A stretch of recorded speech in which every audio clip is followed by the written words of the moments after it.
Okay. Hi, everybody. Can y'all hear me? Yep, we can. Mhm. Okay. So, if you guys don't know me, my name is Mona. I am an architect, a herbalist, and a creative consultant. Um, what I like to do the most, though, is heal people or show people that healing is possible. So, with that being said, I need to submit this disclaimer. I'm not a doctor. I'm a self taught herbalist and health educator. The ideas that I discuss do not constitute as medical advice. No state or federal authority licensed herbalist in the United States, and this content is for educational purposes only. Everyone's body is different, and the things I talk about may or may not apply directly to you, but they will give you information to think about and some ideas to research further. I want to remind you that good health is your own personal responsibility. The final decision in considering any course of therapy, it's discussed on the internet or prescribed by your physician. The decision is always yours. Um, so, with that being said, I think I can start off with my story, my purpose. Today I will be sharing I there's a lot of things I want to share with you guys. I'm really, really passionate about this, and my mind went to 100 different places last night when I was preparing this. But I decided to focus on the bigger umbrella that is cellular regeneration healing, in other words, overall. And yeah, I'm gonna start with that. So first, I think my story kind of just gives you headway on understanding what it is that I'm trying to do. Um, so I am the youngest girl of 14 siblings. I come from a huge family. Both my parents are pretty old. My mom had kids good into her 50s. So a lot of them, they're a lot older than us. So when I was the youngest girl, um, within my culture, I'm East African, and within my culture, it's different, I would say. We have like different roles and stuff, and my kind of role was like, the little girl who like does errands and like runs around the house, who like serves the guests and things like that. And that was kind of my role. Um, but the biggest part of that was helping my parents. They were both diabetic. My dad had type 2 diabetes, the one where you need insulin. I think that's type 2. I'm not sure. He had diabetes, the one that you need the insulin for. And my mom had the other one.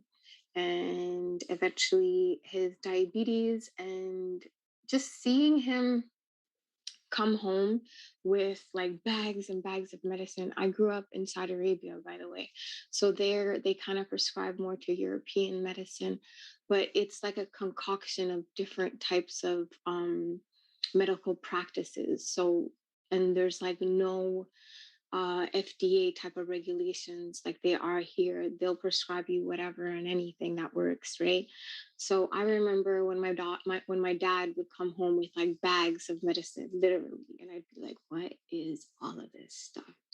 And I remember reading it. I was like 6 or 7, like trying to read the words and trying to make sense of it. And I don't know, just I would be the one who to kind of like I'm not sure if you guys are familiar with people who have diabetes or how their body kind of degenerates over time. So because of the fact of like who I was in my family, I would give my parents massages, like foot massages. So I would see, like I remember this is where it first started actually, where I was giving my dad a foot massage, and I saw at the bottom of his sole an open sore for the first time. And it really, really affected me. And I was like, what the hell? So diabetic people don't have like an ability to heal as quickly as we do. The inflammation in their body affects it, and the insulin in their body kind of creates a toxin for their for all their organs. So their body just doesn't heal. So if they get hurt, it'll take them years to heal from like just a small cut, right? And I could see that, and I didn't understand that as a kid, but I remember seeing that, and that's really where it started, where I was like, yo, this is crazy that they have bags of drugs. Drugs are supposed to be bad. Why are you guys like popping all these pills? It's crazy. And they're first generation immigrants. So first generation immigrants really, I mean, I'm going to speak for my people. They're really, they love their culture, they love their everyday regular food, they love like the way that things are back home. So they try to keep their their regulars, like their rice and their goat meat and stews and things like that. They really had to learn a whole new language. They had to learn multiple new languages. They had to learn how to adapt, right? So to them, the only thing that they can keep hold and dear is their culture. A lot of Somali food is like very revered in East Africa, and it's known to, known to be really yummy. Obviously, I'm biased, but yeah. So they really like their food. It's a big deal to them. So it was really hard for me to be like, that is killing you. Rice is really bad for you. And eventually, my dad never actually took any of my advice because it was really hard for me to even like speak to him. And although I tried, he would still eat his regulars because at that point he's like, ugh, I've had a full life. It was hard for me to take that in. So I became really adamant at trying to get ailments and heal people. So eventually, my dad's health ended up deteriorating. He ended up getting a heart disease, and that ended up taking his life. So heart disease, I don't know if you guys are aware of it, but it's hereditary, and everything's hereditary, to be honest. Genes get passed, so everything's hereditary. Even the way that you think, the way that your brain is created, the peaks and valleys of your brain, the electric currents and how it's carried, how you um process information is hereditary. You get that from your parents. So anyways, where was I? So that's really where everything started. So that's my story. I started with healing my mom. I started with chia seeds, actually. And I figured out that chia seeds contain this liquid, and the liquid, so you're supposed to soak chia seeds, and then they turn into a bubble. And then this bubble contains this liquid, and that liquid is very similar to the liquid that is between our bones, the liquid that is in our eyes, the liquid that is like that we need for our body to move. But it also curbs appetite, and it balances blood sugar levels. So it was really good for my mom. So she ended up not having to take the glucosamine, I think it's called. There was this pill that they had her taking every single day for the rest of her life. So because of the fact that I was able to change her diet and show her different things and kind of have her tap into her own like herbal healing culture from back home, she was a lot more receptive to the things that I said, and we kind of learned together and grew together, and we kind of went back home to my grandmother's farm, and we kind of just lived that lifestyle. And I had a chance to show her that it's all the excess stuff that's killing her, and that it's not like the things that she likes. And I had a chance to kind of teach her slowly. So I would say she's my first patient, and that's where that started. And after that, I just became really obsessed with finding ailments and helping people, figuring out that plants are so much similar to humans, figuring out that they have like an electric current and like a life force, and that life force is so similar to the life force that is within us. And that inspired me. It still inspires me so much, and it's just so magical that I just want to share it everywhere, because I'm like, man, if people knew this, then they would use it. Like, people wouldn't be dying. Hospitals wouldn't be making this much money if they knew this. So today, I'm going to share with you the little bit that I know, the remedies that I've already shared with people, the my favorites, and I'm going to try to break it down in a manner um that is specific to us traders. You know, we're all about getting that bag. So that's what this is directed towards. Yeah, so let's get into it. Can I ask a question? It's Yeah, Karen. yeah. Hi. First of all, good evening, everyone. I'm sorry to interrupt, but I just realized you were offering this Hi. presentation, Yes. and I'm sure you're going to drop so much value. Are you planning to record it? I think it is recorded. I It think it is. is recorded. Okay. Yeah, I'm Awesome. sorry. I should have told you. I apologize. It was No, no, kind no, no, no. It's okay. I understand. of.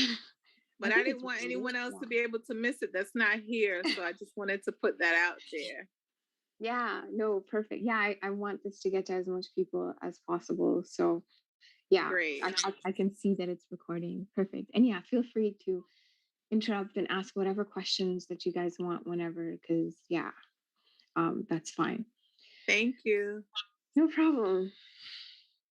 Um, so first I'd like to start with like more of an interactive beginning of the conversation.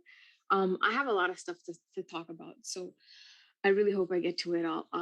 However, this is actually where I want to start and kind of define what being at rest means to you. I'd like everyone to kind of just go there right now. I'd like everyone to kind of just define what is being at rest. What does rest mean to you? Complete rest. And if you could volunteer and tell me what rest means to you, that would mean a lot to me. You can kind of describe like where, or you know what, you don't even have to share. Just take yourself there in your mind right now.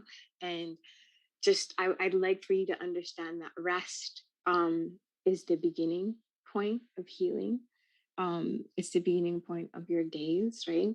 And that's where regeneration and healing actually starts. That's where it all happens. So I like that to be the first step and the place that we kind of channel.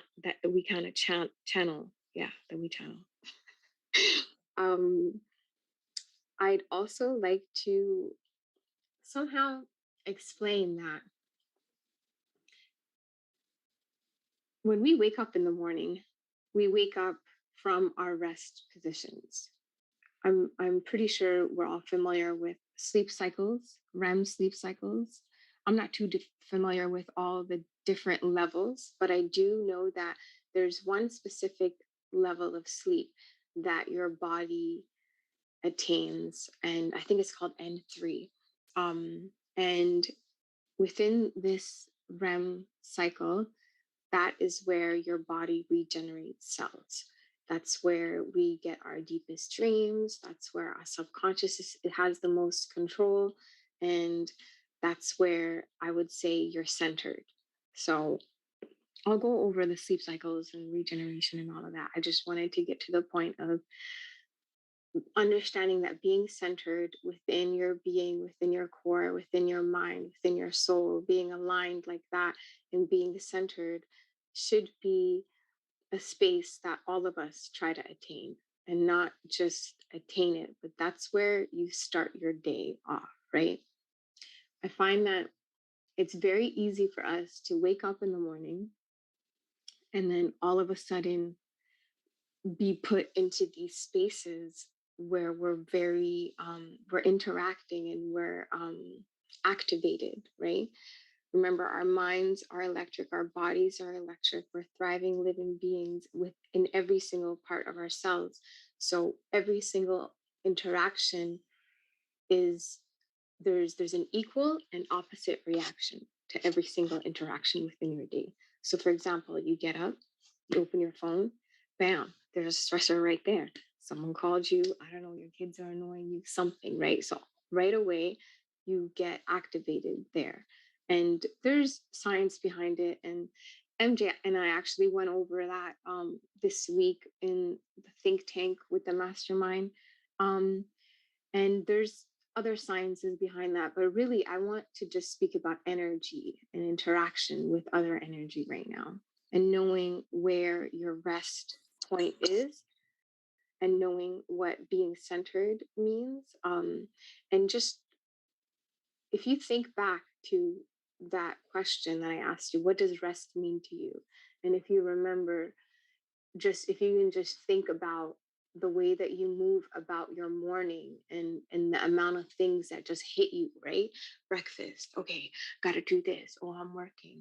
All right, let me just keep going. Oh, what am I gonna make for lunch? Oh, I gotta do this. And we're just so activated right now by other stressors, right? And that's fine. I'm not saying that, I'm not saying I have a remedy to stop life, right?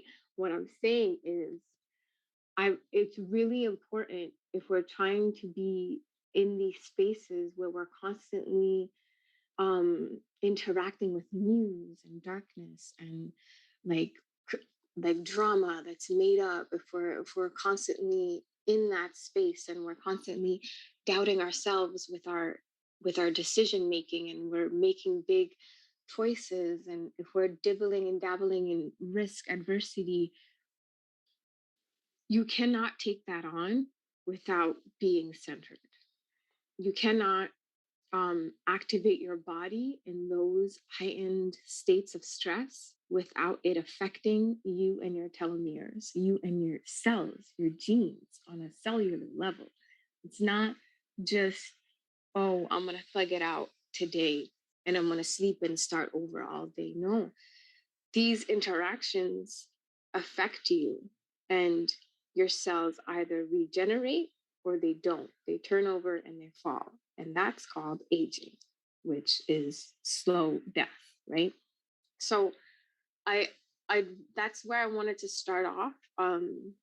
Understanding centering, understanding what rest is. And so now that you guys understand the effects and impacts of it, I'd like to just give a quick solution for that, because I don't like to point out problems without giving solutions. So, a solution for me to center myself is breathing exercises, the things that are on the screen right now, meditating, breathing, trying to remind myself to stay present, creating small rituals. I'm Muslim, so I pray.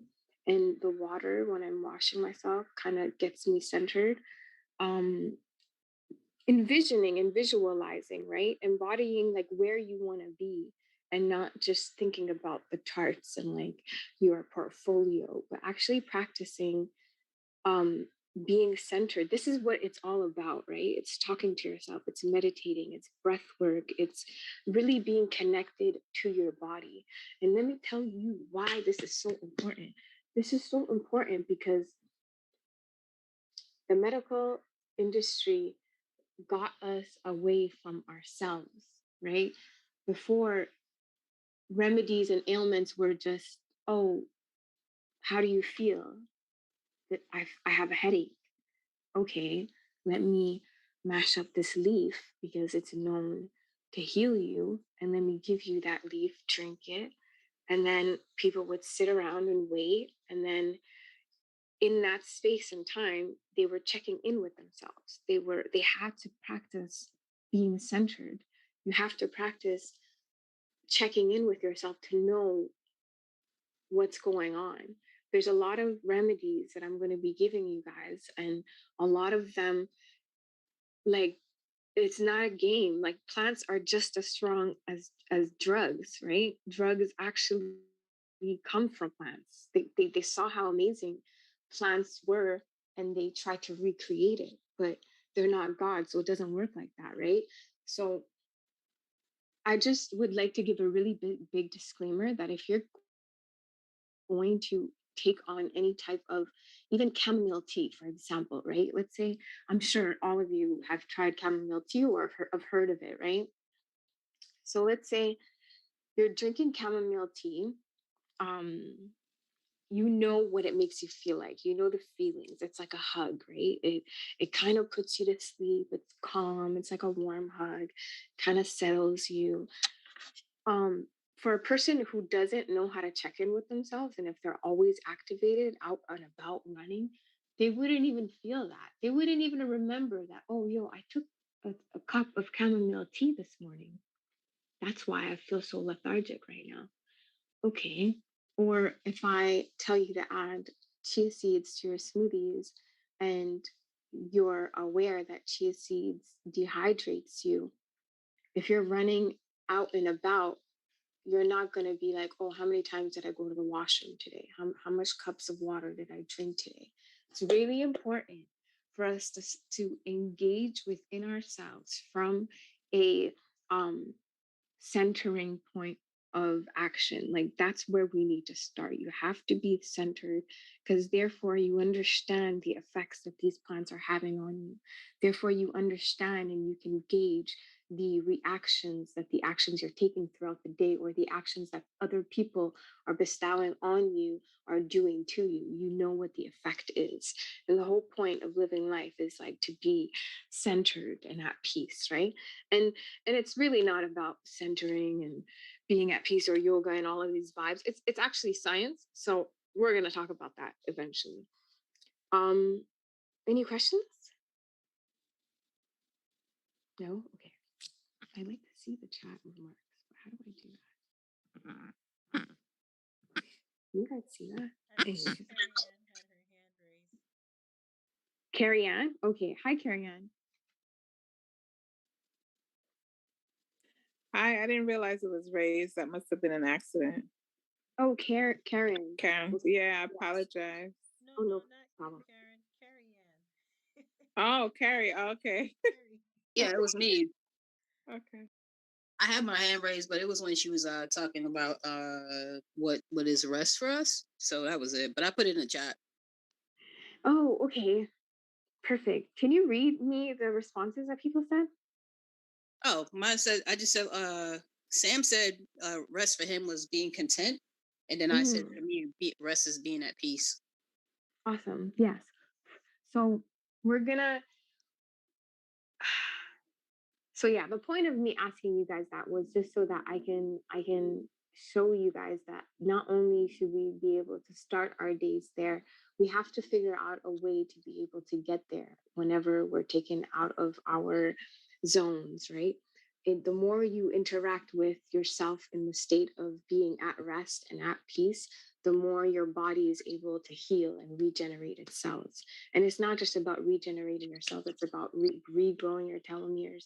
It's about reactivating, unlearning, reprogramming yourself.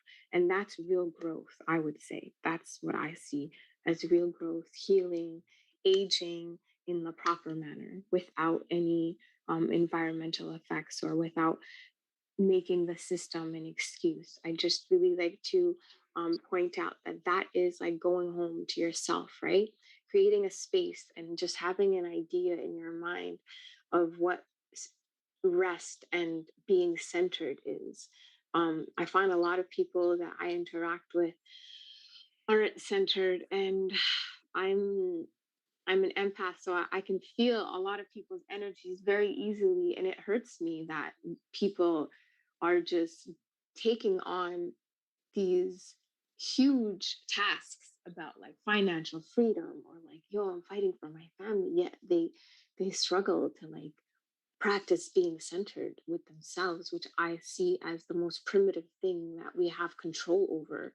So hopefully I can transfer what I know, and hopefully that will resonate with all of you tonight. Let's keep going. Okay. So, healing disease. We're living in a toxic world. At the root of the most disease, from migraines to cancer, are toxins and pollutants snaking their way into our bodies. To combat heavy metal exposure, environmental and atmospheric toxins, viruses, excessive antibiotics, pharmaceuticals, and other living clogging chemicals. Cellular detox is a vital process we need now more than ever. So another tidbit from my life, I moved here from Canada. I was vegan for 7 years.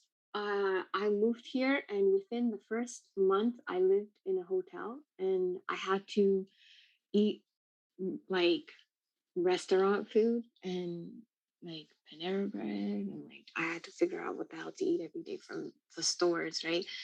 And every time I chose to eat, I wasn't eating bad. I was eating what I thought was good. I was eating what I thought was a vegan diet. But by the time that I was in my third week of living in that hotel, I was so weak. I was so weak. I couldn't even lift my hand to brush my teeth. And I'm here alone. So that was so scary for me to feel so weak. And I remember going to sleep thinking, "Oh my God, I could die here, and nobody would be able to find me. Like I would just rot here." And that really shook me out of the the having to rely on what's around me for my own sustenance. So I was supposed to stay in like an arranged place that the company that I worked for provided for me, but I kind of hurried up like getting into my own space. I expedited that so that I can be able to go home and make my own smoothies and make my own CMOS, right? So I say that to say I firsthand have experience to know that I don't know what it is about this country, but the food that is available to you guys is not food. It's not food. It's genuinely not food. It's space holders. It's empty nutrients. There's barely any nutrients in it. And I know it's food, and I know people are living still. People would be dying if that were 100% true. No, it's more so it being absent and void of essential nutrients. And I really truly feel like this was obviously designed. The system is designed like this for a reason. Um, I see so much magic in our people here, African Americans, and I see so much power and resilience. And I see it as a weapon, literally a weapon of mass destruction, to be able to tear us down, to be able so that we're not at our best, right? So that we don't use our power that is within our melanin, within our genes. I feel like we're supreme beings, genuinely. And I'm not shy of saying that because the science backs it up. We are, our genomes are capable of creating all the other versions of the genomes out there. The Black woman is capable of creating a white, redheaded person. Like there's so much power within us. And I feel like the system was created so that not only do we forget it, but it they're kind of keeping us at this zombie like existence where we're not thriving, we're not thinking, and we're not doing our best, right? Um, it's interesting because I still see little kids now. Like there's this little boy who's my neighbor. He's so strong. He's so strong. He looks like he works out already. And I'm like, wow, you're naturally like amazing. Like you're naturally just amazing. And it makes sense.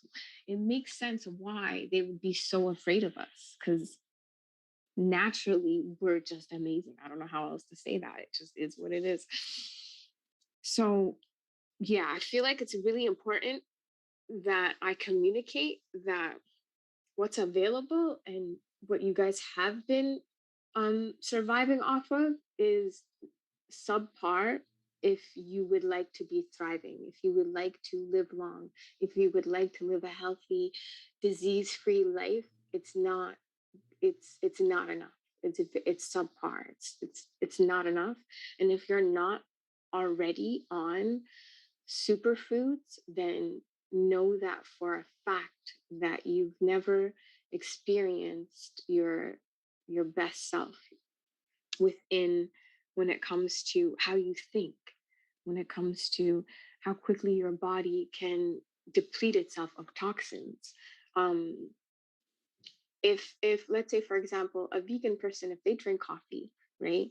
This is going to be a little too TMI, but if a vegan person drinks coffee, right away, their body throws it out, like literally right away. They'll have to pee as soon as that coffee hits their gut, and it's because their body is more susceptible to toxins, right? It's because they've been so cleansed that now the body is reacting. There's only two ways for the body to react: excrete in mucus or waste, which is pee or poo, right? So um but when it comes to somebody who hasn't been taking care of themselves, eats McDonald's and, eats whatever it is, just been thugging it out their whole life, it's harder for cleansing to happen. So I said that to say that plants are very gentle, and there's a measurement, right? Let's say you boil a tea, the darkness of the tea would be the measurement for that tea. It wouldn't be 4 cups of that tea. It's how dark you can brew that tea is really what it is. I digress. I totally got out of whack here. So I wanted to express how how much extra that you'll need if you are trying to be a badass trader out here in these streets. Like if you want to be at your best self, please understand that you need more than what the grocery store has right now. You need a lot more than that. And hopefully I can break that down for you today. But before we get started on unpacking the ins and outs of cellular detox, why and how we should consider doing it, let's consider the main reason people cleanse the cells: to counteract the negative impact of common daily toxins, many of which are difficult to avoid. So this is where it gets pretty sad for me, because I'm like, damn, they really mess with us. So I'd like to go to this one first. Sorry. 10 of the common daily toxins come from chemicals in agriculture, cleaning products, contaminants in water, chemicals in agriculture and cleaning products. I don't know why that's there twice. Contaminants, sorry, I don't know what happened here. Heavy metals and microplastics, mold, non-stick cookware, other environmental toxins, paragons, fluoride, and etc., radiation, electromagnetic fields, stress, and trauma. So let me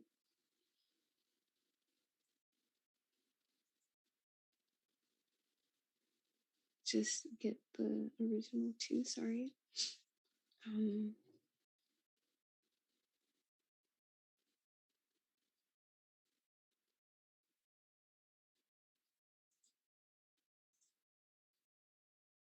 we will go back to that. Heavy metals and plastics and microplastics. So I used to work, the company I worked for before was a construction company, and I helped them design wastewater treatment plants. Let me tell you, what I learned is crazy. These people take water from a toilet, okay? They take water from the toilet, they bleach it, they put it in clarifiers, they feed it bacteria, live bacteria. That live bacteria is like these small little, like, I don't even know, just bacteria, right? And they eat waste, okay? And then they put bleach in it, and they put more toxins, and then they heat it up. And then when you heat up water, it loses, it changes electric current, right? So, anyways, my point is tap water here, it should be criminal. It should be criminal that these municipalities are serving humans with the tap water. And when I say here, I mean Arizona. I mean, I'm in a desert, so I get it. They have to recycle their water. I don't know what it's like in all the other cities that you're living in, but I mean, I don't know. I'm just speaking for where I am. It can't be much better. I mean, we're in the same country, so it might be a little bit better, but it can't be that much better. So water in the tap is really, really bad for you. Now I want you to think about, okay, yeah, you could say I'm not drinking water, but I'm drinking bottled water. Okay, so what are you, excuse me, what are you showering with, right? If our skin is our biggest organ, skin is the biggest organ of your whole body. It's the biggest, it's the easiest way for your body to cleanse, which is why I really like sarsaparilla root. We'll get into that. If your skin is constantly being showered with this water and that's all the stuff that's in it, think about how much harder your body on the inside has to work at cleansing. Think of, and this is why I say it's important. It's really, really important that we at least have 1 cup of herbal tea a day. There's multiple different choices. There's multiple different levels of cleansing. I'll teach you guys about that. But I really just wanted to put that into our minds and understand that there's so much being done to us and that we at least have to do at least a little bit. I know I'm not going to convince all of y'all, but if anything, please see how wild that is. That you're showering in toxins every day, yet you want to be thriving and killing it. Like how wild is that? You're fighting against yourself. You're literally going uphill if you don't help your body internally cleanse. I hope that makes sense. And then mold in our houses, non-stick cookware. Like, imagine how many of you guys use non-stick cookware? Probably everybody. Did you know that that black stuff around it, every time that it melts, it goes into your food, and even if it's minuscule levels, that it's so bad for you, so bad. And other environmental toxins, Paragon's fluoride in our toothpaste. There's a specific toothpaste that the farmer that I get my plants from has, and I definitely recommend that. I don't know if you guys know, but Aboriginal people everywhere, before we were colonized, we would use trees, we would use tree barks as toothbrushes. You know how toothbrushes have plastic and they have like the plastic bristles that actually comes from our old practices, and there's specific trees that when you chew on the tree bark, it creates like this fiber, and then the fiber is soft enough for you to brush it up against your teeth, and then the plant, when it interacts with water, your saliva from your mouth, it becomes foamy. So I'm telling you, like we were good before we were colonized and switched up. But the fact that they switched that up with fluoride, straight up poison, is wild to me. And I definitely want to reiterate that that farmer has different tooth powders, and the I'll give you guys 2 sources. One has a powder for um an herbal powder, and then the other one has like this charcoal peppermint blend, and it's kind of messy. And the other tooth bark one is kind of bitter, but it's so great because the bitterness actually cleanses your glands at the back of your tongue. And what that does is it's amazing. When you cleanse the glands at the back of your tongue, you stop craving stuff. How amazing is that? Like imagine not craving sugar or sweet or salty. Imagine just not craving anymore. Like that's amazing, right? I think it's amazing. Anyways, um, stress and trauma. So remember when I said being centered and being at peace? What that does is it regenerates cells and it extends your life basically. Yeah, it extends your telomeres, so it extends your life. So the more you can be centered and at peace, the longer and healthier you'll be able to live. So everybody wants that, right? It stress and trauma does the opposite thing. It does the complete opposite. And personally, I've helped a lot of people heal from trauma, um, and healing yourself from the inside goes hand in hand. When the body goes through trauma, what happens is it collects bad energy in the body, and there's been studies that show that that bad energy is disease. That's exactly what it is. That bad energy turns into the cells there. Um, there's scientific terminology, but I'm just going to say what I know. So the cells there turn into, and they kind of just morph into and degenerate, and they turn into disease. And that's really how our emotions get put into these pockets in our body, and that's what causes diseases. So it's the same thing, healing your body, being 100, and having um having superfoods and CMOS and like all of these really, really good nurturing things. It's not just healing the body, physical body, it's healing the emotional body, it's healing childhood trauma or any type of trauma that you're going to go back. You'll see if you go on this journey and you go on it wholeheartedly, you'll see that you'll be able to not just heal physically, but you'll be able to heal emotionally and mentally. And that's really what I want for ourselves, because genuinely I think it's amazing what you guys all do every single day. I think it needs a lot of mental clarity, it needs a lot of emotional intelligence, it needs, you can't be second guessing yourself out there, you really can't. So this, what I'm promoting is a whole life change. And I think that if we sat with ourselves like this little man here on the screen, this is from Instagram, and I thought that it was really awesome just to show you guys that plants vibrate at frequencies that the human body also vibrates at. There are times I live in the most beautifulest place. It's so nice. I love it. I'm from Canada, so I love all the plants here and everything. And I go on walks, and I genuinely, truly sometimes feel like the plants are talking to me. There's like the circle around my community, and I know it sounds crazy, but I literally like in my head when I'm walking, I'm like, I like talk to them and I like name them and I'm like, hi.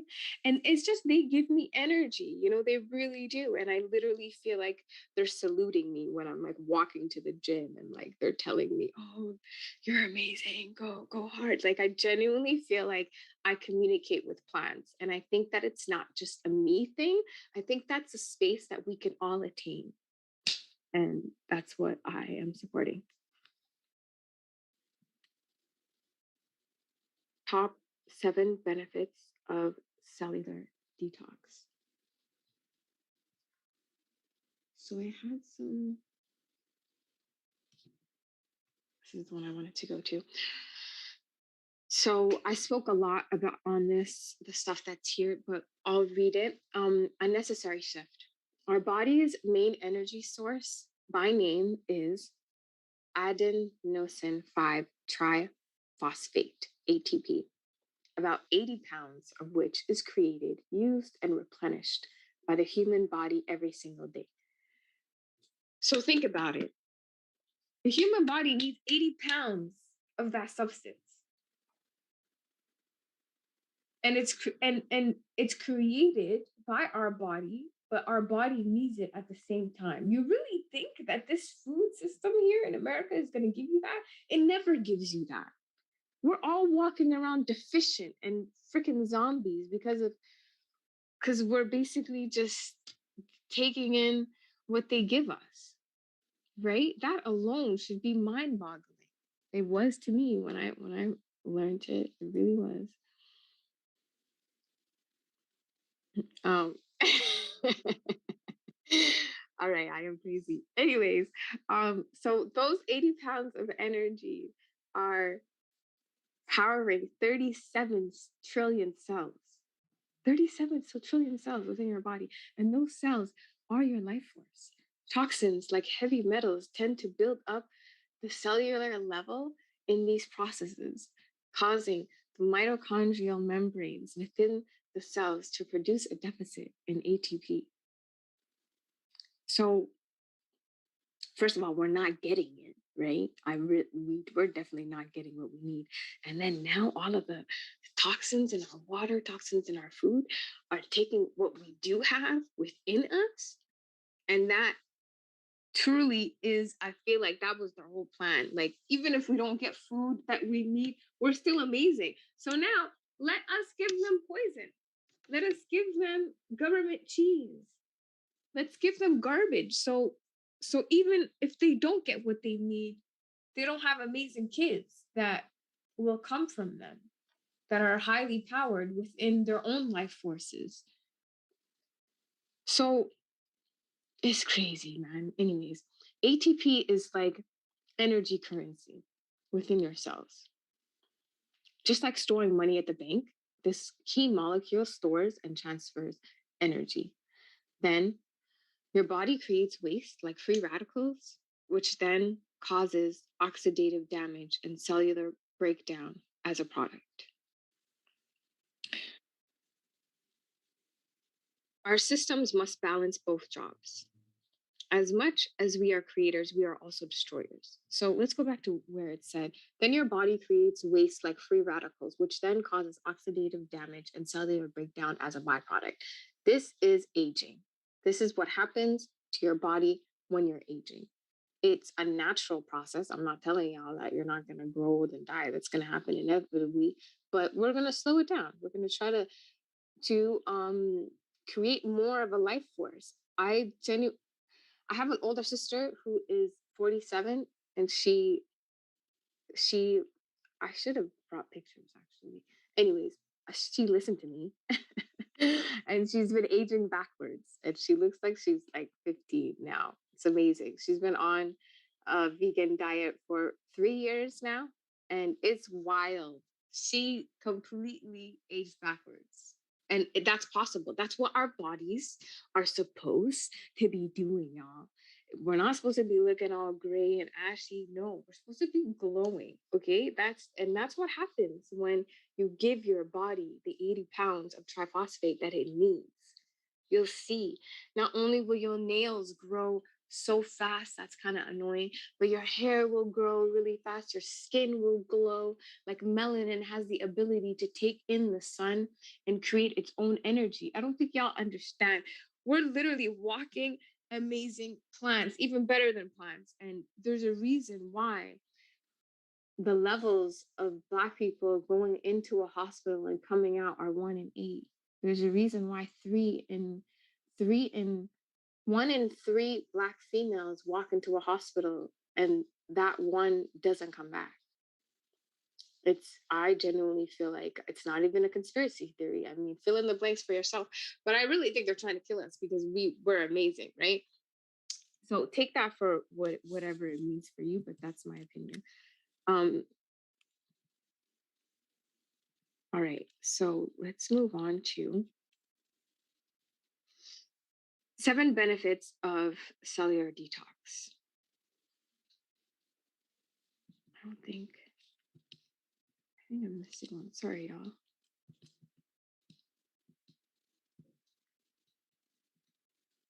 Okay. The 7 benefits of cellular detox. So there's a few things that I, first of all, need to explain, and hopefully it doesn't take forever. So cleansing your body can happen in multiple ways. I think we already went over the waste. You poo, you pee, or you sweat. Those are the 3 ways to cleanse toxins from your body. Only 3 ways: urine, kaga, and sweat, right? Only 3 ways. There's no other way. The most effective is through your skin, because your skin is your biggest organ, sweating it out. That's why when you're sick, it's really good to go to the sauna, right? Or it's really good to just get up and work out, right?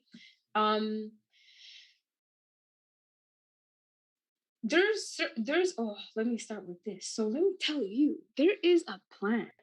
There's a plant for every organ. Did y'all know that? There's a plant completely dedicated to every organ. How amazing is that? Look at God. Like, how amazing is that? That every organ has a plant to take care of it, to cleanse it, to nourish it. Your liver, your kidneys, your skin, your lungs, your, I don't even know all the other organs, but y'all know what I'm talking about. So flush out so the 7 benefits of cellular detox is flush out all the toxins in the body, restore the colon's healthy flora. We'll go over that. Give the liver a reboot, decongest the kidneys, unburden the lungs, let the skin breathe, dump the cellular debris in your lymphatic systems. So let's talk about the lymphatic system. So y'all know organs, muscle, fat, got it. Lymphatic systems. Lymphatic systems, I should have probably had a picture to show y'all, but let me just tell you. So there's lymph nodes at the back of your ears where your neck sits, like your jaw, like basically where you put your earring, like there. There's two lymph nodes right there. There's lymph nodes on your armpits, and then there's some that are in between your legs, like where your abdominal connects to your legs.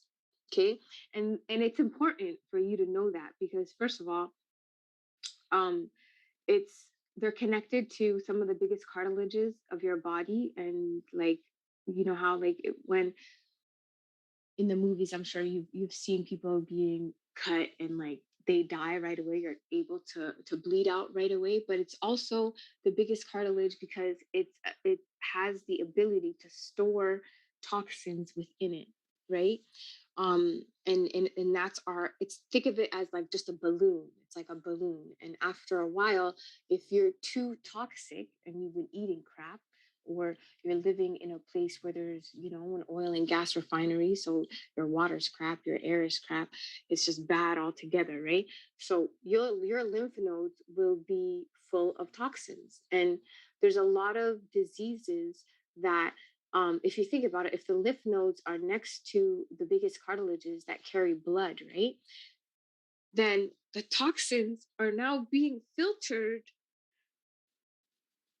with your blood in it, and that those toxins are now being carried to the rest of your body. So cleansing your lymph nodes is a big practice. If you just focus on your lymphatic system, bam, you're good to go. To be honest, you just focus on that. I'm confident enough to say that if you just focus on cleansing your lymphatic system, you'll never have to worry about a lot of diseases. You won't have to worry about it. And if you live on like, a raw vegan diet most of the time, like as of right now, like I told you guys, I was vegan. I'm not vegan anymore. Why am I not vegan anymore? Because I live in America. That's why. When I lived in Canada, I could be vegan. I was vegan for 7 years. Here, I'm only mostly vegan. Here, I have to eat steak. I have to eat steak once every 3 weeks because my body gets rid of a lot of iron as a woman once every month. So I need some way to replenish that, right? So I've had to figure out, I'm very self aware, I'm very centered. I know when I need what I need, right? So I mean, I didn't know until I went to the hospital and until I was charged of the yin yang, and the health covers nothing here. And it was crazy. So I was like, okay, I'm never going to go to the hospital again. I just need to do what I have to do. Right. So now I have steak like once every 3 weeks. And it's disgusting. Actually, I hate it. I really don't like it. I don't like the taste of fat, but I eat it. And I feel amazing right after. And it's not because I'm condoning meat here. No, that's not what I'm saying. What I'm saying is the animal, the meat, the cow. The cow ate leaves its whole life. That's all it ate. It digested it for me, it broke it down. The iron that I need is already digested for me within the cow. So when I eat it, I literally feel so amazing as soon as I eat it. Like I don't even leave the restaurant and I'm like, wow, I feel amazing. It's amazing. I haven't done that for a few months because I feel like I've been really good on my CMOS and my nutrition, and I've been working out, so I have a lot of smoothies and things that I'm drinking every day. So I haven't actually needed that for about 2 months now, since the beginning of the year. But I know that whenever I feel weak, I'm gonna run and get myself a steak. I can't help it. I need to be able to replenish myself quick enough. I can't be groggy for a day. I have way too much stuff to do. So I need that now. Um, and that just speaks on understanding that I'm not telling you that you can't eat meat. You just need living food. You see, that's the wall right there, all of that food. That's like, you just need to understand that most of your food needs to come from the ground or a tree. Try to shift your thinking to understanding that just like the sky, he understands that him and this plant are no different from each other. You have a life force, I have a life force. If you see another life force, wouldn't you want that life force within your life force to make you stronger, to make you more vital, to make you more clear? Wouldn't you want that? Of course, right? So that's why I'm going to tell you guys about CMOS today. So CMOS has about, some people say 94, 98, 90, let's say 94, 94 essential nutrients, minerals, vitamins, and minerals, right? All of them, all of them, all of them. It has all of them. And I say that so strongly because people don't understand how magical this plant is. What it is, it's a plant. It's just a plant, right? And it grows on the rocks. It grows on rocks, and that's why it has so much minerals on it. It's been absorbing lots of minerals. It grows in the sea, it grows in the rocks, and it just absorbs. It's a plant that absorbs all the minerals in the rocks that are in the water, in the most cleanest waters. I highly, highly suggest that you use my sources because the water um, in the world is not pure. There's a lot of waters that have toxins in it.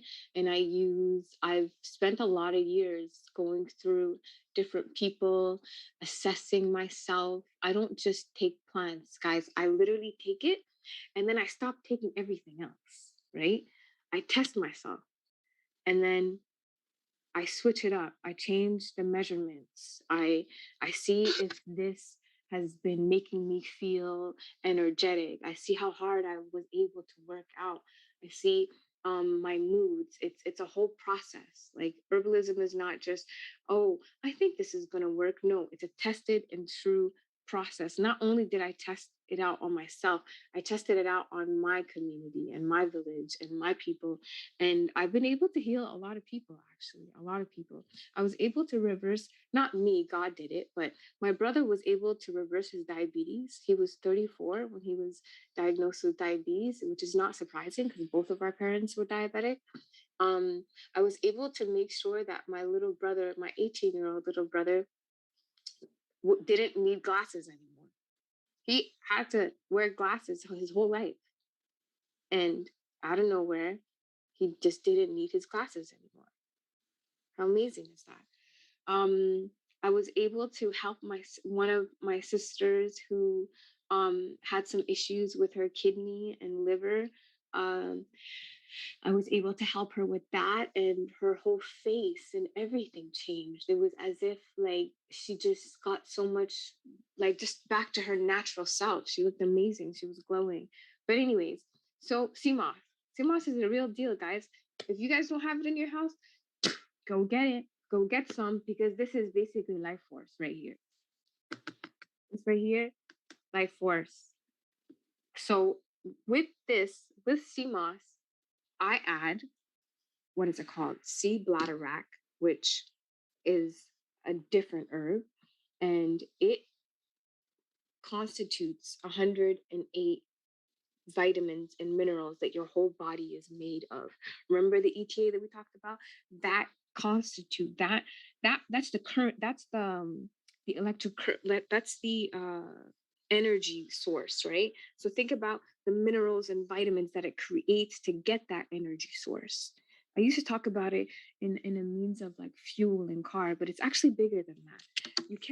You'll still have energy. If you have 90 minerals and vitamins, you'll still have energy. You just won't be at your superhero self. So why not give yourself 100%, 108 vitamins and minerals, which is the life source, and feed yourself that every single day? Why not? Why not do that every single day in a smoothie? Okay, so I guess I should start talking about what it makes, the changes that you'll see. Um, the changes that I see within myself, I mean, I use sea moss everywhere. I sometimes use it on my hair. If I strain it enough to get all the stuff out of it, I'll use it on my hair as a hair mask. And it really helps bring my curls back if I straighten my hair and stuff. I use it on my face. It's amazing as a face mask. It really just helps me glow, and it whenever I have pimple, I rarely get them, but when I do, it cleanses it off. Topically, it's amazing. It really is. I like if I soak my sea moss, I use the leftover water in a spray, and because it's minerals, right? I'll use that spray water as sunblock. I'll spray it all over, like whatever body parts of me are showing, because I live in Arizona and sunblock is real. Yes, Black people need it. Get on it. Okay, it's not a joke.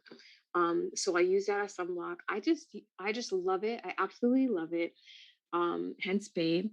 The amazing thing is that it cleanses your body and it nourishes. So what it does is it's a powerhouse mucus expeller. It expels mucus from your body. Why is that important? Because mucus is the thing that creates disease within our body. That's the cause of all diseases is mucus. Okay? Inflammation and mucus. I've been in meetings with some people and they're like sniffling or they'll swallow their mucus, and I'm thinking, gross, disgusting. You should be spitting that shit out, because why are you keeping it in? That's disease. Spit it out. Go blow your nose. What are you doing? People don't understand that mucus gets harder.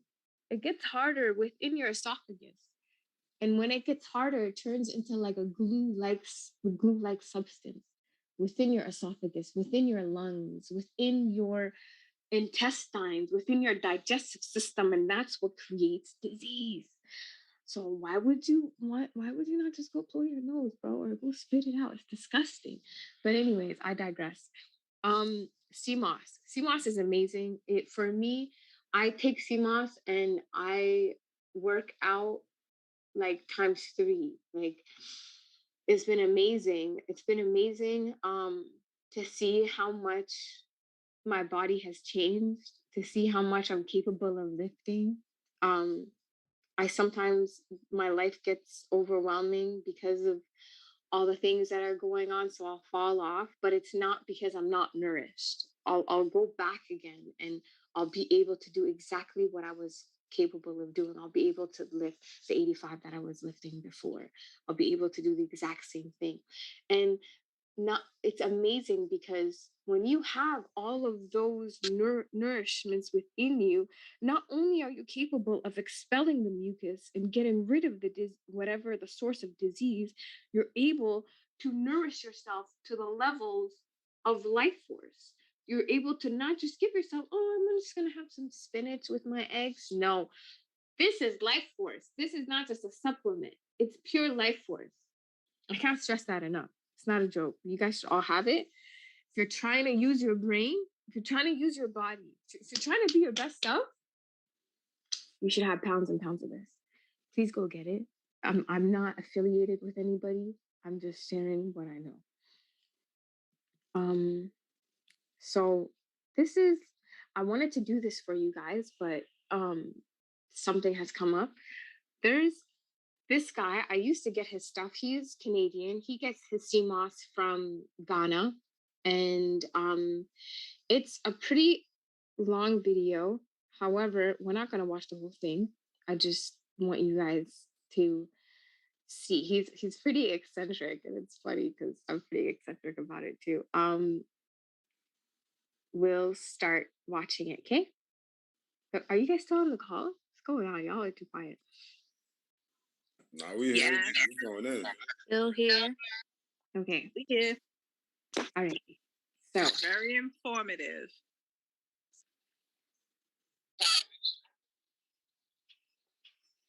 okay, so sea moss, like I said, is from the sea, right? So it's gonna taste like the sea. If you wash it good enough, it does not taste like the sea. If you put pineapples in your smoothie, it masks it. If you put apple juice in your smoothie, it masks it. It does not taste like the sea after you use pineapples. That's the little joke. That's the little what is it called? Hack for you. This guy right here, he's putting in key lime into his sea moss. I just want you guys to know that you don't have to do that. That's an extra step, and ain't nobody got time for that. If you want to do it, go ahead, but you really don't have to do it. That's all I wanted to say.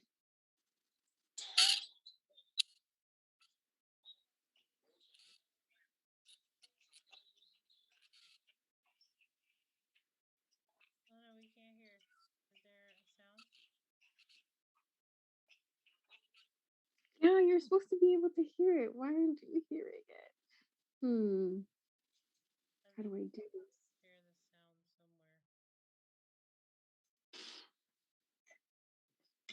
the sound somewhere. Now. Can you hear it now? No. Really? Okay. Whatevs. Let me just show you guys and explain. All right. Please go on YouTube and check him out. I'll just explain. At least we have the visuals. Okay. So he took the bowl. He took the Irish sea moss from the bag. It looks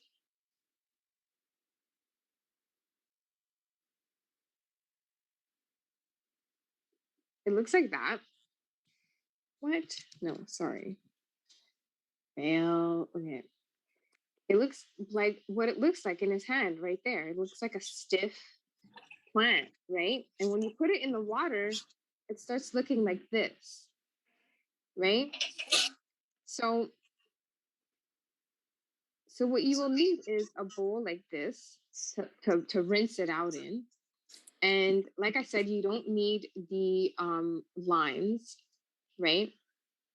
You rinse it out. You put first you soak it in there just to have it soak it up right away.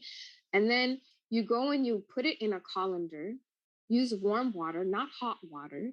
And it's only warm water because the salt dissolves in warm water, and it's the whole thing is has salt all over it because it's from the sea, remember? So you just need like this little colander thingy. I don't know what it's called in English. I think that's the word for it. Strainer, I guess. So you use a strainer to clean it. And you really it's just so that it doesn't catch, like you don't lose this pieces in your drain, right? Um, so that's why he's doing it. Um,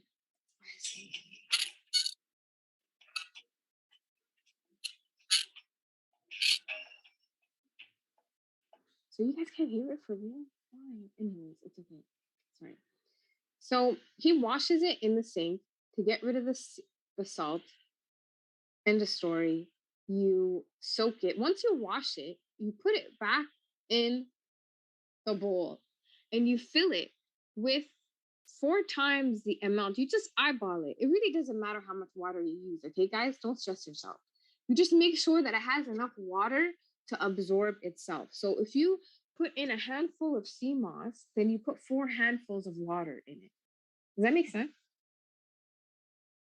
So you just kind of quadruple the amount of sea moss so that it can be completely covered in water.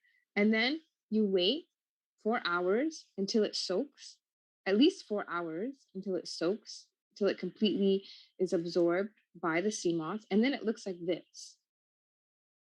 It looks like that. It becomes like a see-through type of thing. I can definitely create a video soon of me making it and send it out to you guys. The plan was for me to show you guys today, but that didn't work out. So you rinse, soak, and then you blend.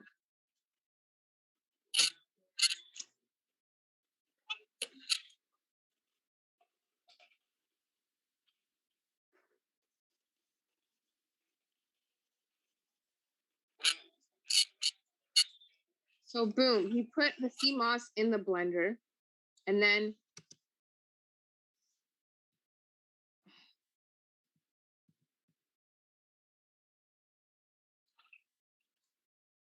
he put the sea moss in the blender, and he mixed it, and he adds a bit of that water, you can just, it depends on what you're using it for, right? For example, if I'm making a little sea moss for like a face mask, I would add a little bit more water. If I wanted to be added in some soup, I would want it to be thicker. And look, it's so easy. Like it just becomes a gel. You just add the water and it just becomes like it. When you refrigerate it, it actually turns see-through. Right now it's kind of creamy and white like that because of the bubbles, right? But it becomes like a see-through kind of like an opaque type of gel once you put it in the fridge. So it's pretty simple, guys. Don't think that it's the hardest thing in the world. If you make it watery, that's fine. It's still life source. If you make it thick, it's perfectly fine. It's still a life source. If you needed to add more water, perfectly fine. Add a little bit more water. It's not that complicated. He actually made his really thick. I do not make mine that thick. Um, Probably because I don't have a blender like his. I use a Ninja Bullet. I should probably get a blender like his. Anyways, so it's very simple, guys. Don't complicate it. Also, see how he used filtered water? He's in Canada. He doesn't need to buy some spring water. Canada is glacier water, right? So what we would need in America is spring water. Go out and I don't know, change your water source delivery guide features to to uh spring water. And yeah, I'll definitely send you guys the YouTube video. I'll put it in the chat, the legacy group chat soon. Um so I hope, do you guys have any questions? I really tried. Sam was actually kind enough to share the link for his video, so it's in the Perfect. chat already. Perfect. Thank you. Yeah. So this guy has a company. He does have a lot of herbs and everything. Um, I mean, he's my backup guy. He's like my backup guy. If my original guy doesn't have the sea moss, I'll go and I'll get stuff from him. Just because the waters in I think it's Guyana. Yeah, it's Guyana. The waters in Guyana. Guyana is a tourist space. I don't know. It's just not. It's subpar to me. I would rather Jamaica's water. I would rather the Jamaican Bushmen. There's something about the way that they grow their plants with love, with the intentions of healing, with the intentions of vitality. I prefer that type of culture more so to just some guy who went to Guyana and took their land and is taking their plants and is now trying to monetize off of to me there's really no difference in being a colonizer than that. So I'd rather support the Jamaican Bushmen who grow it themselves, who grow it from their land, who grow it from a space where their ancestors are from. And that just means more to me to be sustainable and to support somebody who it's their vitality, right? And I want some of it, so I'm going to give it to them. So as you can see here in the video, he's showing bladderwrack powder right there, right beside it, right? So right now he is, I would say, my main source for bladderwrack. And because it's kind of hard to come across. So if you want bladderwrack to add with your sea moss, I would get it from him. I would also get, there's nothing wrong with his sea moss that he sells. There's absolutely nothing wrong with it. It's just not my first pick. That's all.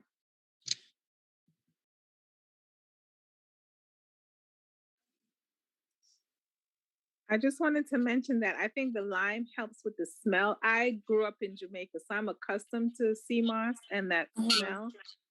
But for some folks that are not accustomed, they may have a challenge with that sea odor. So the lime helps to neutralize that. Right.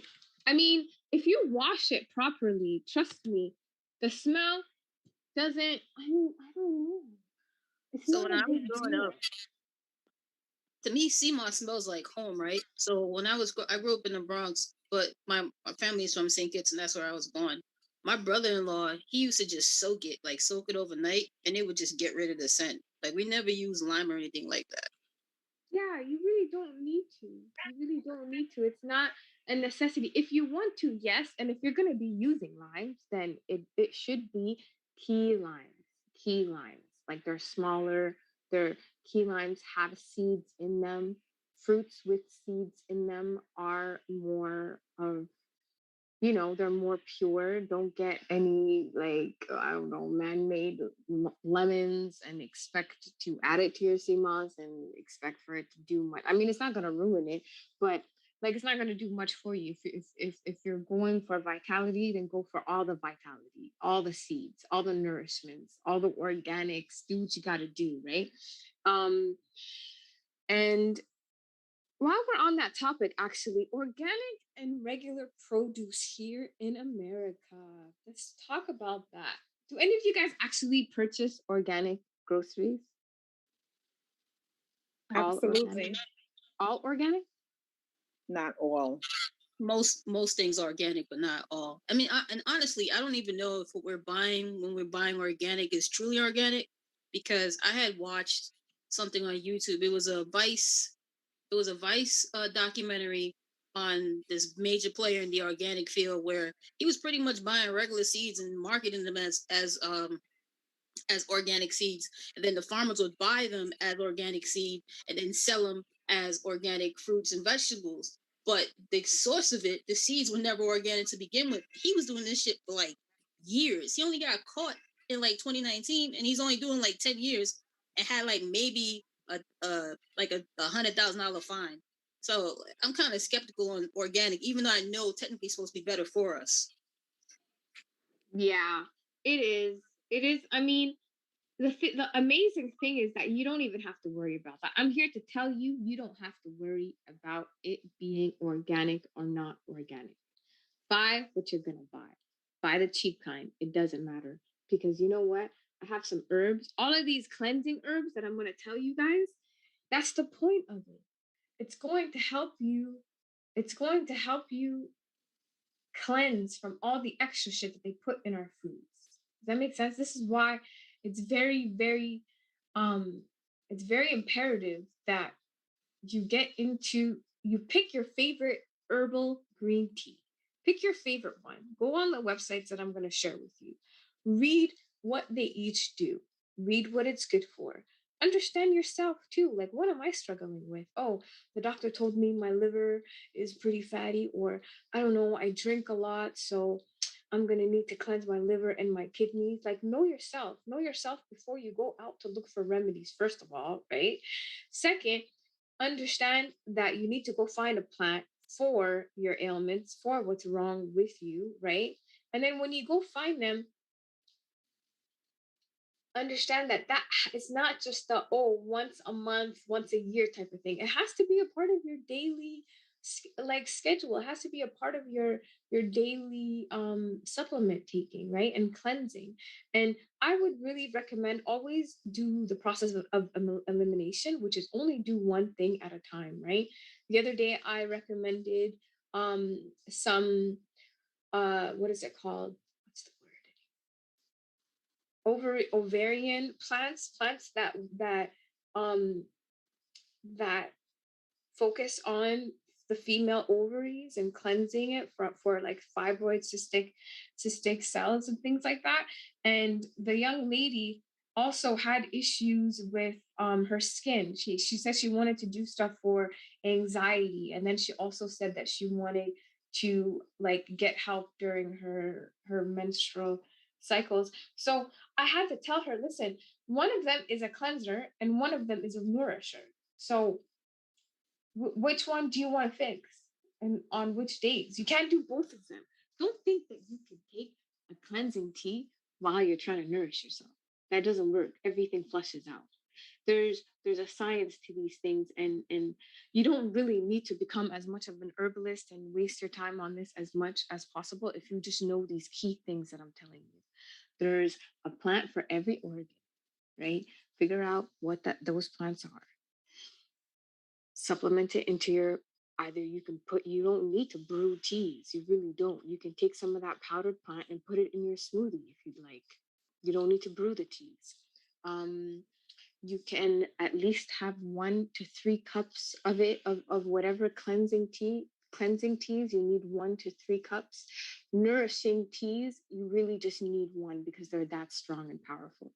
And understand that you cannot nourish your body and cleanse it at the same time unless it's CMOS, right? Because CMOS does both, right? which is why it's my fave. So let's get to breaking this down because this was just a list for you guys. I just read it out. So let me explain what I meant by the 7 benefits of cellular detox because this is very important. So, flush out all the toxins. This is one benefit of a cellular detox, right? In addition to eliminating diseases and cancer causing compounds, your body becomes more adept at absorbing nutrients. This will support ATP production and stimulate organ functions. So, flushing out toxins eliminates diseases and cancer causing compounds. Cancer, cancer is just a dying cell. It's a dying, mutating cell. If your body is constantly cleansing out the things that create the cells to mutate in the first place, then yeah, it's an anti-cancerous compound for sure. Your body becomes more adept at absorbing nutrients, and this supports ATP production and stimulates organ function. When your when your liver is cleansed, do you know what happens? Your skin starts to glow. You don't crave things anymore.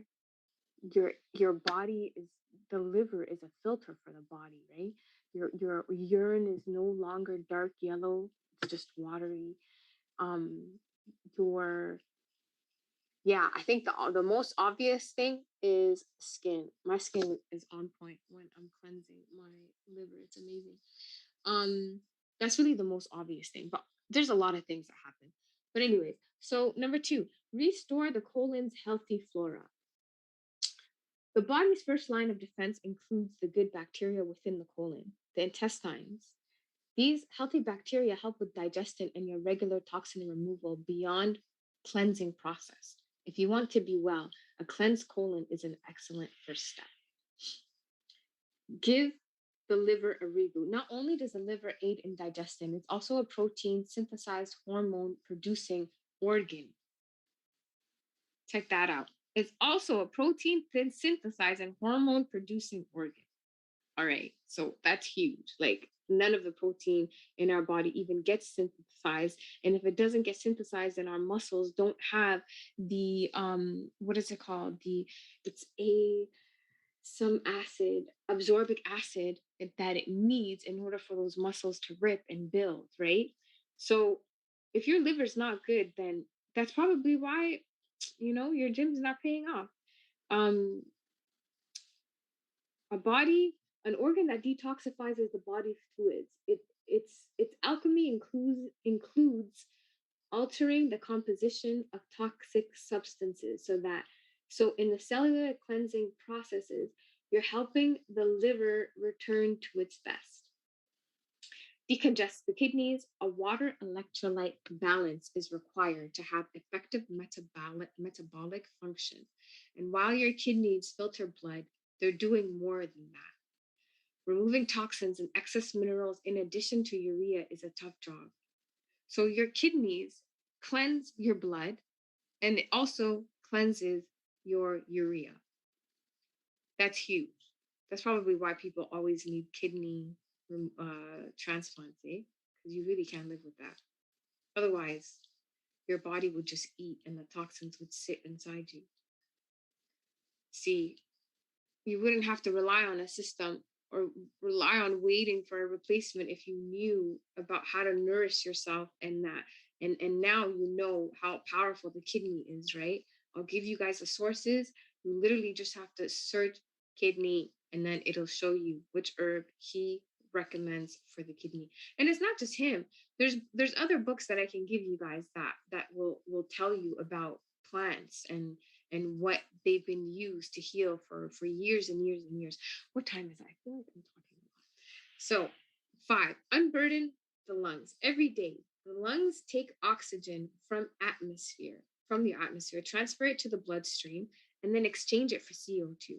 This gets released back into the atmosphere via the bloodstream. Like all the other organs that will be thanking you for doing a self-healing detox, the lungs benefit from the cellular cleansing process. At times, their function is impaired when they get overwhelmed with excessive internal pollution. But releasing toxins also relieves the lungs. So, um, yeah, it's really important for your lungs to be clear, and especially we're living in a pandemic right now, right? And I don't know about y'all, but I'm an artist, so I spent a lot of my life smoking marijuana, and although that's a healing plant, um it affects you, right? Because the paper burns and you collect on your lung lining. It collects, even though it's all about the hippies and the clean folks are smoking marijuana. It still does bad stuff to you. But I don't feel bad. I really don't, because I have super weapons. I have the things that I need to be able to cleanse myself. I I was never scared of COVID for the last 3 years, ever. Neither were any of my family members. Alhamdulillah, thank God.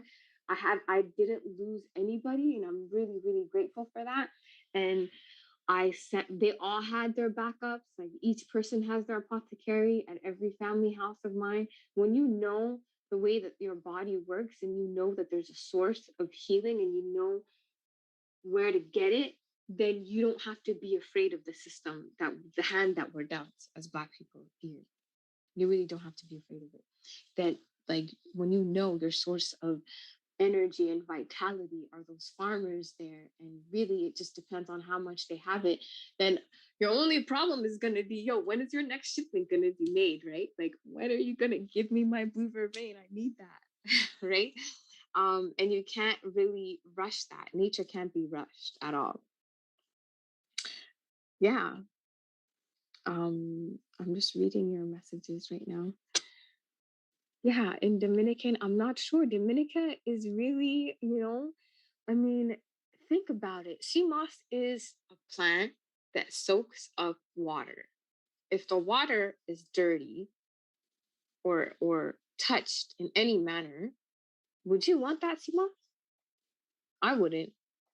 That's why I look for some that's why I look for some Bushmen, to be honest. They just know what it is. Jamaica. I love Jamaica. I wish I was Jamaican. Not really, but I'm proud of my heritage. But Jamaican people know what's up when it comes to nature. They know what's up. They know how to speak to their plants and literally grow it with the intention to heal. And it's just an amazing culture, and I love it so much. And so yeah, I support the Bushmen in Jamaica. If y'all wanna get the best of the best, find a Jamaican Bushman. I'm not hating on anybody else. All you can grow plants anywhere, right? It's all about where's the best. I'm not looking for a Honda. I want the Tesla. Where's the best? Where can I want the best of the best. I don't know about y'all. So to each of their own. Next. Uh Let the skin breathe. Modern yoga guru Dharma Mitra teaches in his yoga ninja classes, breathe through all the pores of your skin. Your body's largest organ has the job of expelling toxins from the body, which also ingest toxins from the environment, your hair, armpits, space. It's got nerve endings that help us feel and stay warm, cool. When you detox, you're allowing the skin to take a deep cleansing breaths by purifying what's been stored there for a long time. We talked about how the skin is the biggest organ. I already explained that to you. But yeah, it also, you sweat your armpits. It's the best way to cleanse. It's actually not the most deepest cleanse. It's just the one that has the most area, right? Your skin is all over you. So yeah. I would say the deepest cleanse are with bitters. If you're Jamaican, then you know what bitters are. Bitters are absolutely disgusting, but they're disgusting for a reason. They're very, very bitter, and they just expel toxins like I've never seen anything more powerful than that. I never have. It's amazing. Um, from anywhere at all. Like I've done a lot of trying out different cultures, and trying out Asian philosophy, and figuring out even my own African plants, and there are a lot of similarities. There are.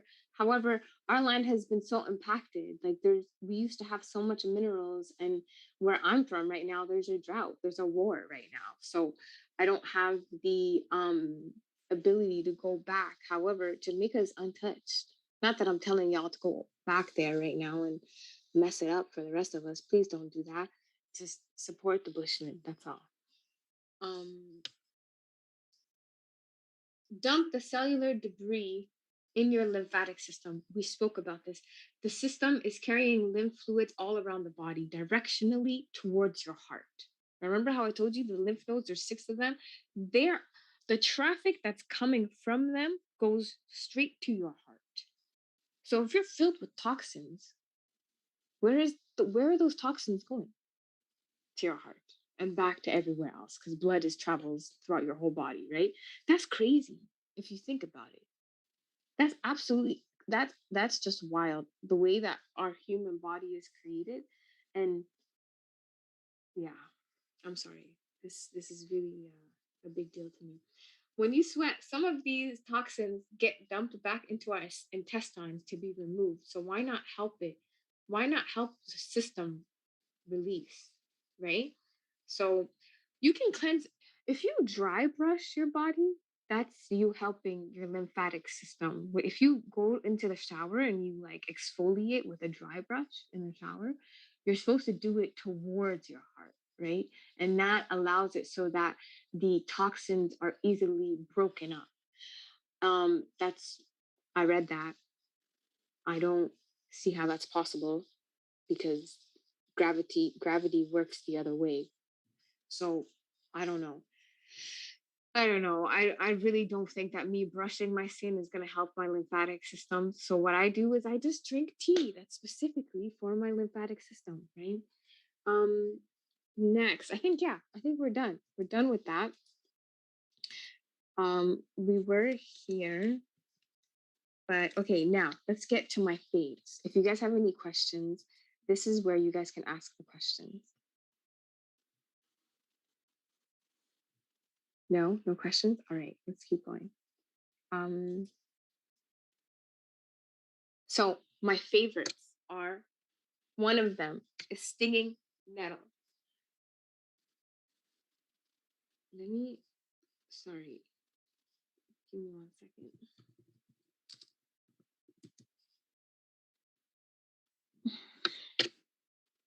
I want to know where it comes from. So each plant has a chemical name, right?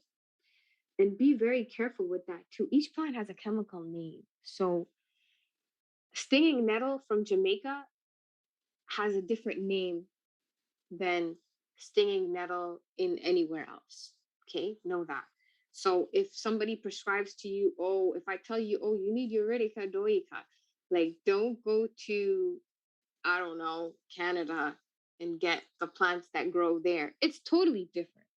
Totally different. That's why I like Jamaica. It's so potent. It's like untouched land. Not only is it untouched, but the Bushmen take care of it so much. They just love it. They literally worship the land, which I've never seen anywhere else, which is amazing. We need more of that, to be honest. So Jamaican nettle, high in iron, helps prevent anemia. Right, I had anemia. It's hand harvested untouched in wild forests in the hills of Jamaica. This powerhouse herbs has a wide range of use and benefits. So let's just go through this really quickly. It's a pain reliever, muscle pains, joint pains, including gout, arthritis, respiratory support, allergen, asthma. So before I go through this, actually, when people start to hear the things that these plants heal, they start to not believe it. They start to doubt it. I don't know if you guys are familiar with what's his name? Dr. Sebi.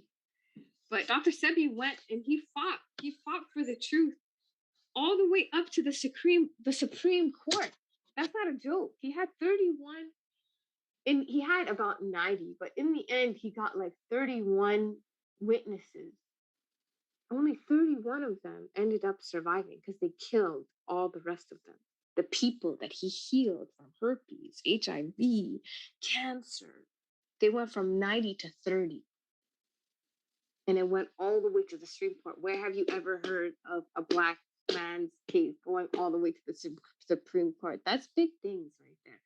So, that's just for you to understand that this is not a lie, and it's some real it's nature. And if you want to try it, go try it. Go try it out on yourself, and you don't have to believe me. High in iron. It's a pain reliever for muscle pains, joint pains, including gout, arthritis. So I recommended this to my sister. She started working out. She had rheumatoid arthritis, and she no longer has rheumatoid arthritis. Do you know what that's like? Do you know what rheumatoid arthritis is? It's when the spaces in between all your bones hurt. Imagine every single space between your bones hurting and in pain. That's what rheumatoid arthritis is. And my sister went from feeling that every single time she would pray and bend over to not feeling it. Amazing, right? Amazing. Skin and scalp health. Antihistamine. It heals and prevents eczema, hair growth. Like, this is amazing because my nieces have arthritis, and a good friend of mine had like what is it called, psoriasis on her scalp. No, it wasn't psoriasis. I forget the English word for it, but she had some sort of skin condition that made it so that Was her it hair. eczema? Eczema? It wasn't eczema. It's a skin condition that makes it so that you don't grow your hair. It's pretty prevalent, but I forget the word. Oh, Alopecia. Alopecia. Yes, she had alopecia. Yeah. Swear to God, wallahi, she has hair now. She doesn't have alopecia anymore. She does not have alopecia anymore. So this is one of my favorite because it balances blood sugar levels, and it lowers my high blood pressure. So I get high blood pressure because I'm very very about justice. I'm very about just getting justice in all forms, manners. I'm very about fighting oppression and fighting for equality. I come from a long line of freedom fighters. Like, my mom and my grandma were all about that. But within my culture, it's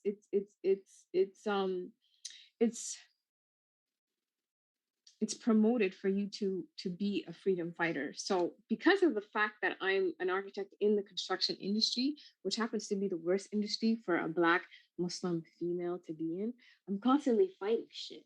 So I have to figure out ways to balance myself, right? Otherwise, I would shoot things up, right? So I know which plants that I need to help me. Does that make sense? I want you guys to be centered and know your weaknesses and know where you need strengthening, and then be able to go to these sites and figure out how to diagnose yourself and figure out how to fix your own ailments with the remedies that the earth provides, right? Okay, so that was stinging nettle. It's huge. Love it. My favorite. Sea moss, we already knew what that is. I don't know why that says Venus. Blue vervain. So blue vervain is huge too. It assists the body by allowing it to release urine, excess waters, salts, and fats. But my favorite thing about blue vervain is that it helps you get into REM sleep. It helps you with a really, really deep cycle. If there's anything that I taught you today, it should be sea moss and blue vervain. Okay, y'all? Blue vervain will help you with the stress that happens in trading. Blue vervain will help you get sleep. Blue vervain is basically a natural antidepressant.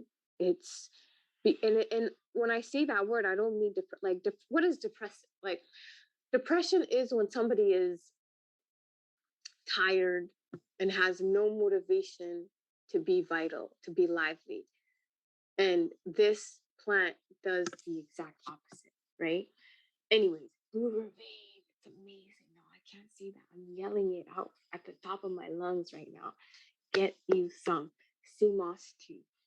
Um, Next one. Guaco Michiana. Um,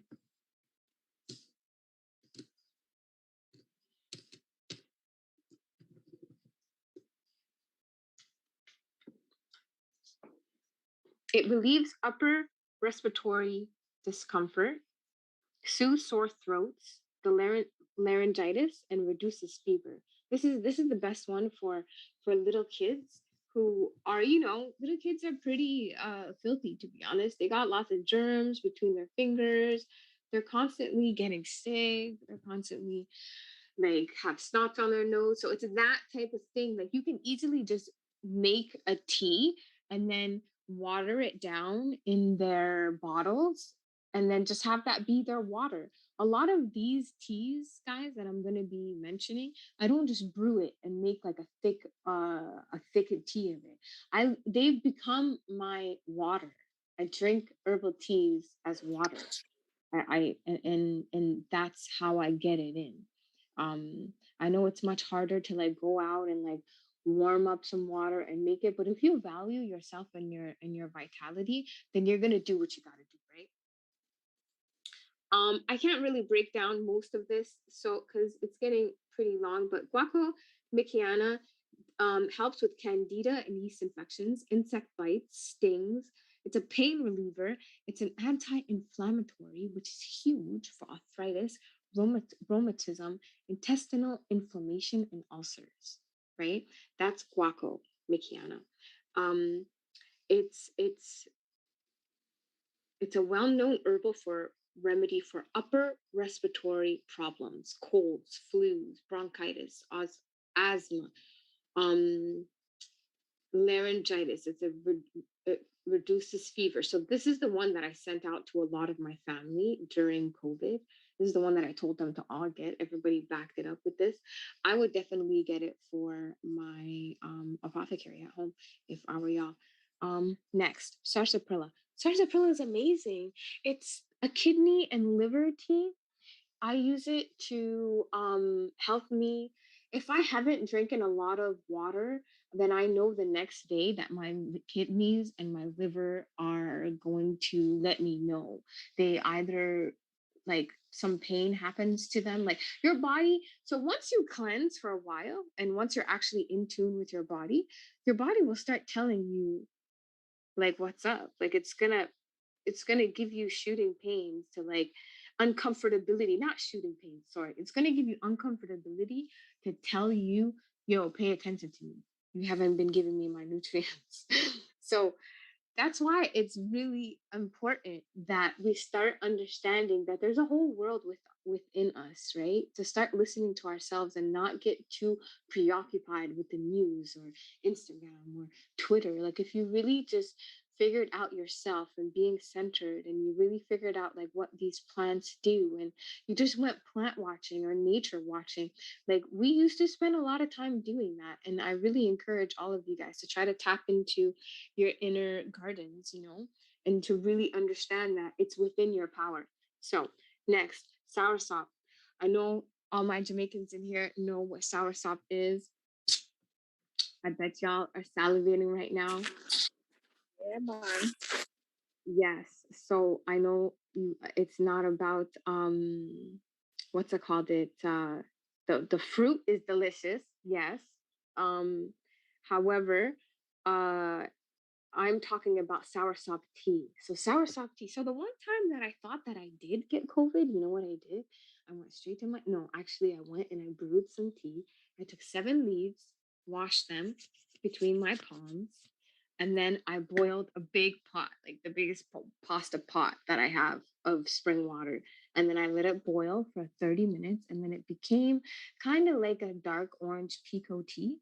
And then I took that and I put it in this huge pitcher, and I think it filled up like 3 of them.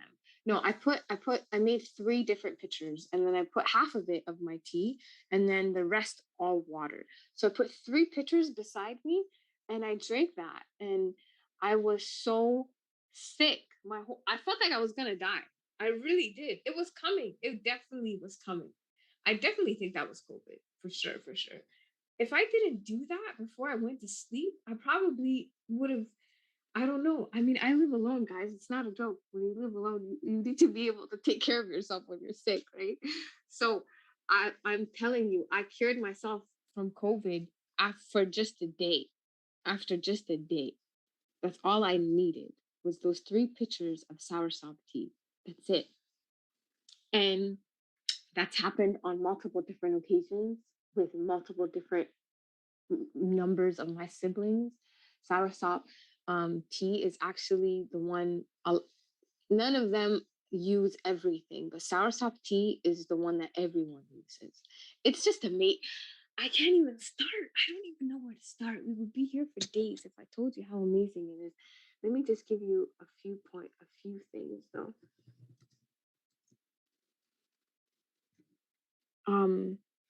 It helps with gout, um, treats back pain,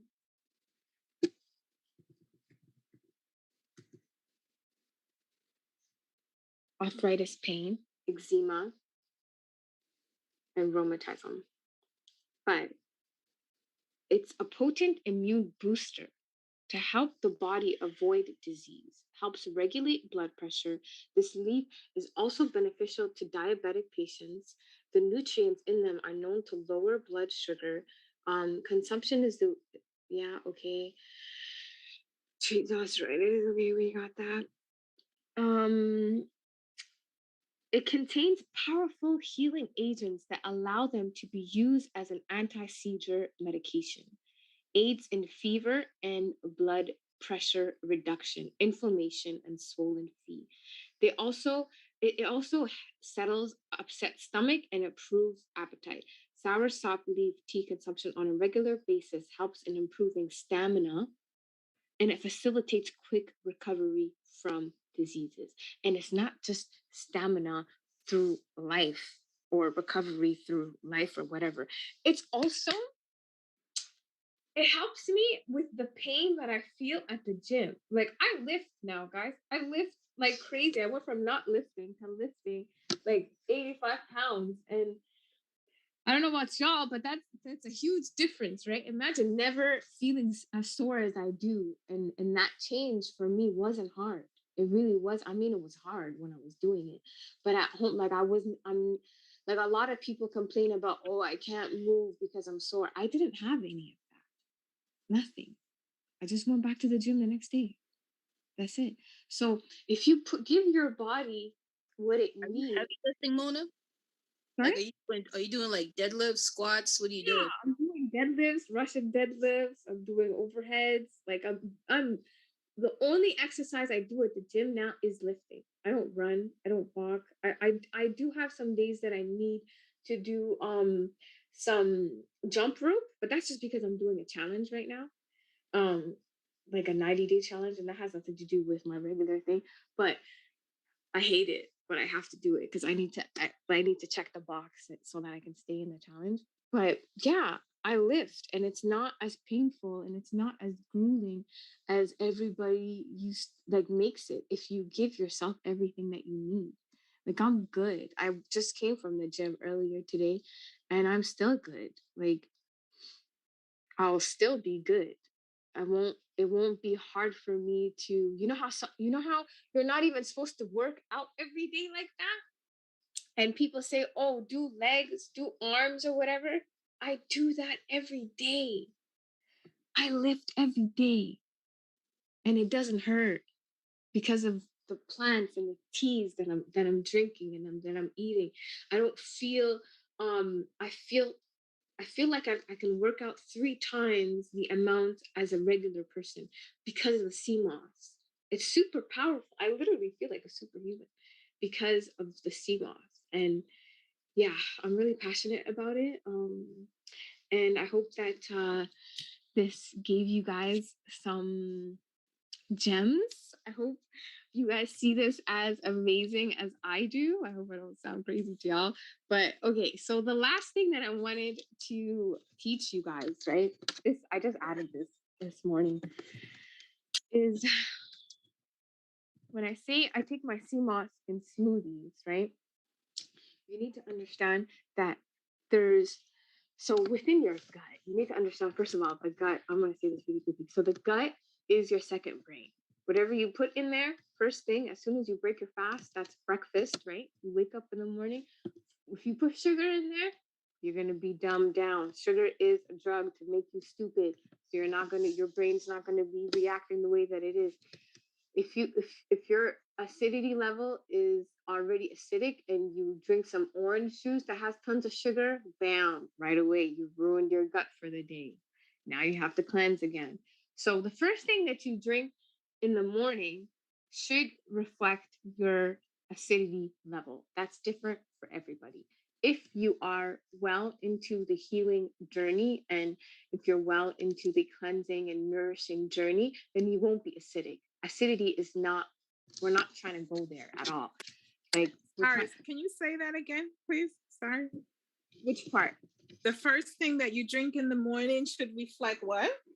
It should reflect your own pH balance. So let's say you're, I don't know, a type of person who eats, let's say you ate pasta last night with some sriracha sauce and you had heartburn when you were going to sleep, or you do this burping thing where you're burping and like your whole esophagus has like acid reflux. And just that's an example of an acidic gut at that moment. Does that make sense? Yes. Yeah. So there's ways that you can measure your acidity levels, right?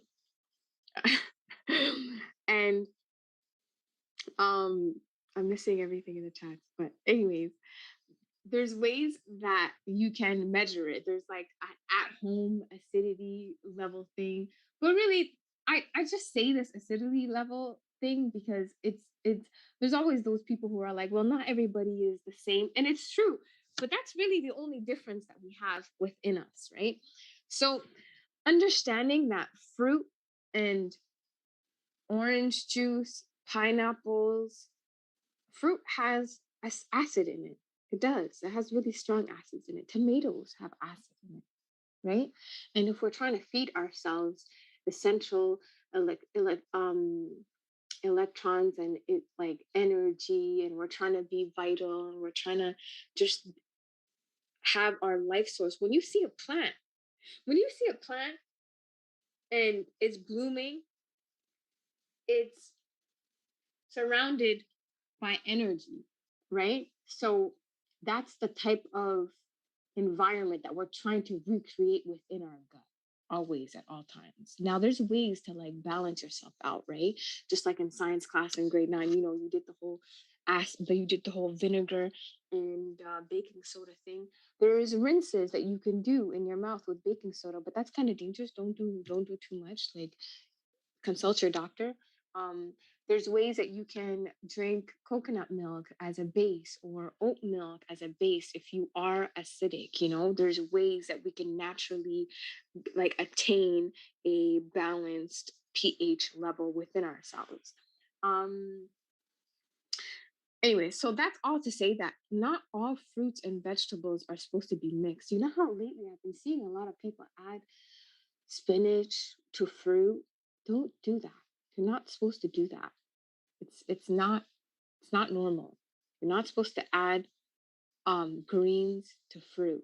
Leave the fruit. The easiest thing to tell you know how this is actually complicated, but to simplify it for us, I'm just gonna tell you: keep your fruits with your fruits. Keep your greens with your vegetables. Don't mix fruits and vegetables. That's it. That's all. You don't need to remember anything else. Okay? Do not mix your fruits and vegetables because most of the time, fruits have acidity that is going to ruin the green and the nutrients that are in the green things. Fats like avocado, seeds, oil, peanut butter, they can be added to each one. It doesn't matter, right? But when it comes to digesting, if you think about it, if you put like right now, if we took a banana, like one that's rotting, and then we took like a handful of spinach, what would rot first? The banana, right? because bananas rot first. And then the greens, they wouldn't rot. They would take them like days to rot and like mold up. It would probably take weeks for us to literally witness grains rotting, right? So the whole point is you want to make everything easier for your body to digest. The less energy your body needs to take in and break things down, the better. That's why it's actually really good to fast too. It's good to give our systems a break, right? It's really good to give our systems a break. So yeah, this is kind of the last thing that I wanted to tell you. I really didn't need to take 2 hours of your time today, but I hope, yeah, we're done. Ta-da! I hope you guys liked it. I hope this was informational for all of you. Do you guys have any questions? Anything at all? I don't have a question. I have a comment. Sure. Karen, I just wanted to say that, thank you so much. It was well worth it. I'm glad I caught you. And I also want to anyone that needs help. I had a challenge and spoke to Mona a little over a week ago, or maybe it's a week. I don't even remember. But she's so patient, so helpful, and just poured into me. And I'm thankful that I have a chance to have met you. And she's just a gem. Thank you, Mona, for being you. Thank you, Karen. I really appreciate that. Yeah, I mean, I'm really passionate about helping people. And I genuinely feel like you guys are all amazing. I feel like what this country has done to our people is tragic. It really, really messes with me. And seeing all the Black people that look like me trying to attain financial freedom and trying to do big things, I see it and it's so inspirational. And I feel like we're still doing it with like one broken leg. We're still doing it blindly. We're doing it hurt. We're doing it not fully standing up. And that's all I'm trying to do is like give us keys in order to understand our bodies better, understand that we have to stay centered regardless of what's around us, and to just understand that it's all about life force, all about life source energy, right? And yeah, I'm really thank you so much. And yeah, if anybody has any specific ailments, like anything specific, I do have the ability and knowledge of like I only shared a few with you guys right now, but there's so many different plants. There's so many different remedies out there. You can definitely contact me and we can definitely talk and I can definitely recommend some things for you. That's all I love to do that. I definitely do. It's a huge part of me. And it's all for just helping and healing. I feel like we can if I shared that, then that's so. You had mentioned a toothpaste earlier. Is it I'm glad in that this? you got that. Sorry, Right? you had mentioned a toothpaste. Did you share it here or? So, no, I didn't, but I've given you that link, the Yaga lifestyle link. Yes. Yeah. So if you go it? into his, yeah, so if you go into his his website, it's there. It's called I don't even know what it's called, but if you put in teeth in his search, it'll bring it up. I've had like 1 2 ounce packet for like a year now. Literally, I don't use toothpaste anymore. That's like it's so good because it really just takes all the mucus from the back of my mouth and what like when you go to sleep you wake up with all this nastiness in your mouth. Yeah. It's called chew stick powder. Okay. I Yeah. started using a tongue scraper. That's also a game changer to me. Oh yeah, absolutely. So what this does is it just you brush your teeth and it foams up a little bit, but also the little barks in the powder break down the plaque that's in your teeth. So it's kind of like it's amazing, man. I can't even. It was weird using it for at first, but it cleans, it whitens. It's an antiseptic. and it remineralizes your teeth and it heals your mouth. Do you understand what that means? Remineralizing your teeth. First of all, the enamel of a tooth can never be once. That's what science tells us. Science tells us. My best friend is a dentist, and me and her argued for hours over this. And the argument was enamel can't be rebuilt. And I'm telling her, what are you talking about? And it's because she's been trained, right? They tell the medical system wants us to think that we can't regenerate, but we Yes, can. lies. Yeah, we can regenerate.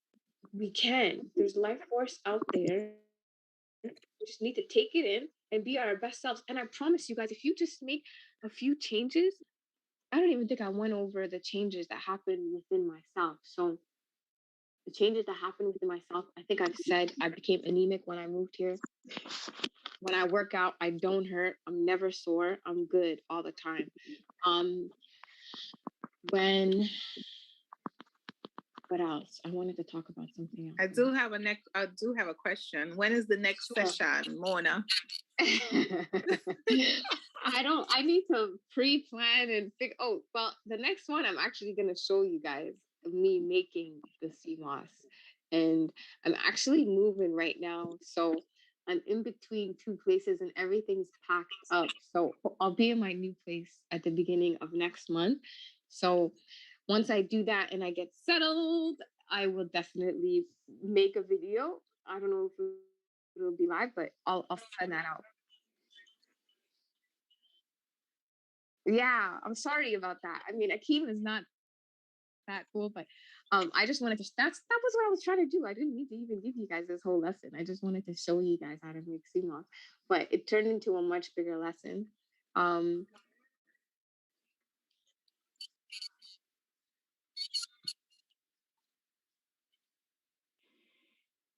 I live Oh, in. hi, Mona. So Hi. grateful. Oh, I'm on. Okay. Hi, Mona. It's Laverne. Thank you Hi, so much for the information you've been sharing. no problem. I actually wanted to find out. You did mention something about the acidity. Like if you had something like today this evening, and it's very acidic in the morning, you can reduce the pH level back to normal. How do you do that? So for me, particularly, acid reflux is a big thing in my family. And I learned that I can't have white stuff, so like rice, pasta, breads, without chewing it very, very well and without giving my stomach enough liquids to be able to break it down. Otherwise, my body just doesn't break that down. What it does is instead of breaking it down in the healthy matter, it just sends a whole dump of acid in my stomach, and then it tries to use that to break it down, and then what happens is I'll have acid reflux. So I've just learned to either, if I'm eating, I don't know, oatmeal or pasta, sometimes, very rarely do I ever do that now, but if I ever do and I just so happen to do that, I'll just chew it very, very well, and I'll just have lots of water. I'll drink lots and lots of water with it. But I don't even think that was your question. Your question was, what do you do about undoing the acid? Okay, so what I do is, let's say I woke up with acid reflux. Me for so it's in science that they teach you like there's an acid, and then like in order to take the pH from that, you have to interact it with a base. The base is um what is it called? Baking soda, right? So a base can be water. You can just drink water, but when it comes to acid reflux, there's only one hole going down, right? So if you give your body water, then the acid is it just goes on top of the water and it doesn't mix, right? So you'll still have acid reflux if you drink water. So the best thing for me that I do is I just make myself uh um like I don't just drink coconut milk. If I'm lazy, I will just pour some coconut milk for myself. But I actually make myself a smoothie. I use coconut milk, avocado, and a banana, and I'll just drink that. It's the most delicious, creamy, and it just literally you'll feel relief right away. Oh, and sea moss. What am I thinking? Just take a teaspoon of sea moss, sis. Not only will you be relieved of the acid, but it'll also heal the skin around wherever the acid burned right away. Literally right away. Oh, interesting. Yeah, sea moss is amazing.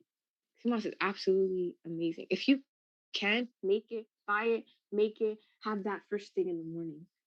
3 tablespoons first thing in the morning. Drink water, and I promise you, like really stay centered for that day and actually check in with yourself. Oh, like there's so many people who have told me the first day of them having sea moss, I cleaned my whole house. I didn't even know how I did that, or I worked out so hard today. Like I did so much today that I didn't even know that I was capable of doing. And that's because they were nourished to their full. Their cups were finally full. Their bodies were finally had the nourishment that it needed. There's a lot of people who actually say they actually, okay, this is a bit too much information, but I'm gonna say it. There's a lot of people who say their bodies become really like sexually aroused more than they even want to be aroused. So that's actually a disclaimer I should have shared with you guys, but I feel like it's a little too much information. So I'm gonna tread lightly around here. But just understand that when you're fully nourished, the body works and does what it's supposed to do. It does what it's supposed to do when you're fully nourished. So that's gonna happen. It's gonna happen. Be ready for it. Be aware of what's happening when you're ready for it. And I mean, it doesn't have to be a bad thing, but it can be a bad thing, you know. If you're single or if you're fighting with your mate, I don't know. It can be a bad thing, but like understand that that's just what happens when you're mineralized and you're nourished. That's just what happens. I'm sorry. It's just a side effect. Thank you, Mona. Hi, Mona. It's Tara. Hi, Tara. Hi. So I first of all just want to say thank you for presenting this tonight. And I just want to say a couple things about that. Number one, I think that we really need this balance of information because we're so focused on our walk away and our own financial freedoms that I think that sometimes we can become a little off balance with our pursuits. You know, from morning to the noon to the night, we're totally engrossed in, how can we achieve our financial freedom when we really need to pay more attention to our bodies and checking in with ourselves. And I think you really kind of explained that very nicely. So thank you for reminding us to be balanced. That's one. And then two, I just want to also say thank you for being a part of the community. I'm glad I am, just kind of tapped in because I'm learning so much from everyone. But I think you bring a special kind of energy to the group. And I can sense it every time you talk. There's a different energy when you're present. And I think that has a lot to do with the fact that you are centered and connected and, you eat for, plants. And I think that all comes through. So I also wanted to mention that. And then my question to you was, you mentioned sugar cravings. I think that's a big problem that I have. So can you just speak briefly again about what we can do to reduce the sugar cravings? And then my second question was the sea moss. So I'm looking at Yaga Life and I'm looking at that bag of sea moss. How long does that last you? Like, do you add it to smoothies? You drink it every day? Like, how long can we expect a bag like that to last us? I don't even. So I would say a month, a bag. So can you tell me the ounces that are on that bag? So it looks like, let's see. Okay, the Jamaican Gold Irish Sea Moss. They have 3-ounce bag. Okay, yep, that's the only choice, a 3-ounce bag. for that particular one. Okay, so that would last you. It would last you a month. It would last you more than a month. I would say like 5 weeks. You only really need, um, man. I'm definitely gonna show you guys. You only really need like a handful of dry sea moss a week, which is, let's say, um, hold on. Well, I'm by myself, so I don't know. You guys have families and stuff, so I really. So for me personally, like it would give me a mason jar, and a mason jar lasts me a week. And I can make from that whole bag, I can probably make like 30. I can make like 30 mason. So I really can't answer it because you have different needs, you have different uses. So I always just tell people order 2 bags, please. Order 2 bags or maybe 3. 2 because by the time you finish, God knows, like who knows if the plants are gonna grow. You can't rush nature, right? He makes people wait, no joke. So if it's available, actually, I need to order some. First of all, second, if it's there, order what you can and what you have money for. If you can, order like 3, and you'll be good for at least 4 months, 5 months. You'll be good for. If you order 3, you'll be good for 6 months. That's one person, though. That's one person. So, as a family, I would order 3. I would order 3, and it will last you for sure for 3 months. Like 1 bag will last you for a month. I think everything, and like I said at the beginning, sis, everybody has their own measurements. I can't even answer that for you. The only thing that I could say is buy 2 or 3 first. And then once you see how fast you go through it, then you can get your own measurement. Like even if I were to tell you, even if I were to tell you to like make, Man. Oh, she got you. can you go on mute, whoever that is? Somebody's not on mute. I wonder. She's not on mute. I don't know. But anyways, so I would say that it's really hard for me to say that. It really is. I wanted to get to sleep regeneration. I didn't, as you could see. I think I'll save that for a different time. I'll save that for the next time. Okay, yeah. My other question was the sugar cravings. You mentioned that. Yes, so sugar cravings are from your glands that are at the back of your mouth. And what happens is whatever, first of all, actually the best way is first of all cleansing. Yes, cleansing with, I would say, I would choose sarsaparilla, really. I really would choose sarsaparilla.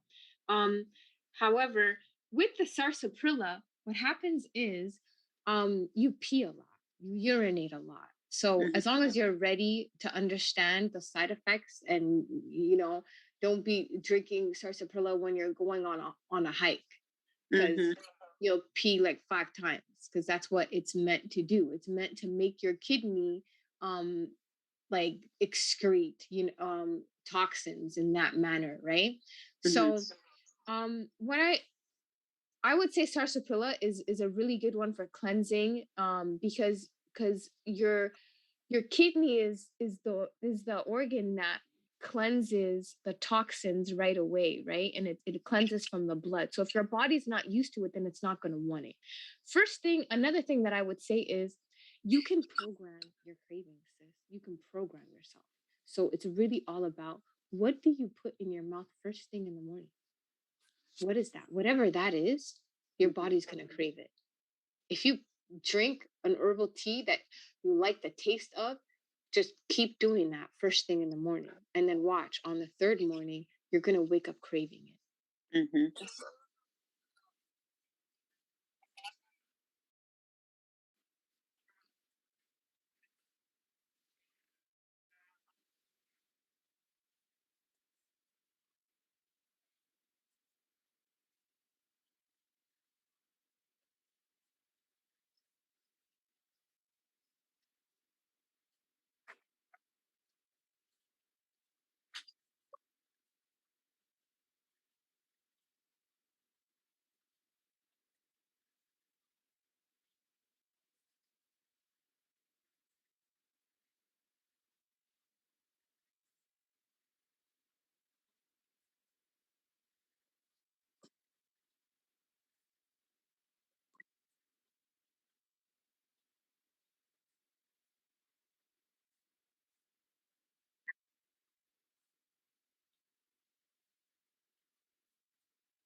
Mm-hmm. Okay. Thank you, guys. So the sarsaparilla, do you make a tea out of that? Yes. So the sarsaparilla is in powder form through Yaga Life, yagalifestyle.com. Yeah. I'm looking You at can, it.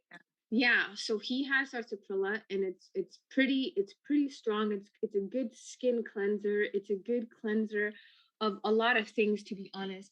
And really, if you just quit, because what happens, like, you decide to just not have sweets, and then how like, what, tell me what that's like for you. Like, you stop to have sweets, and then you end up craving it the same day, or you crave it a few days later.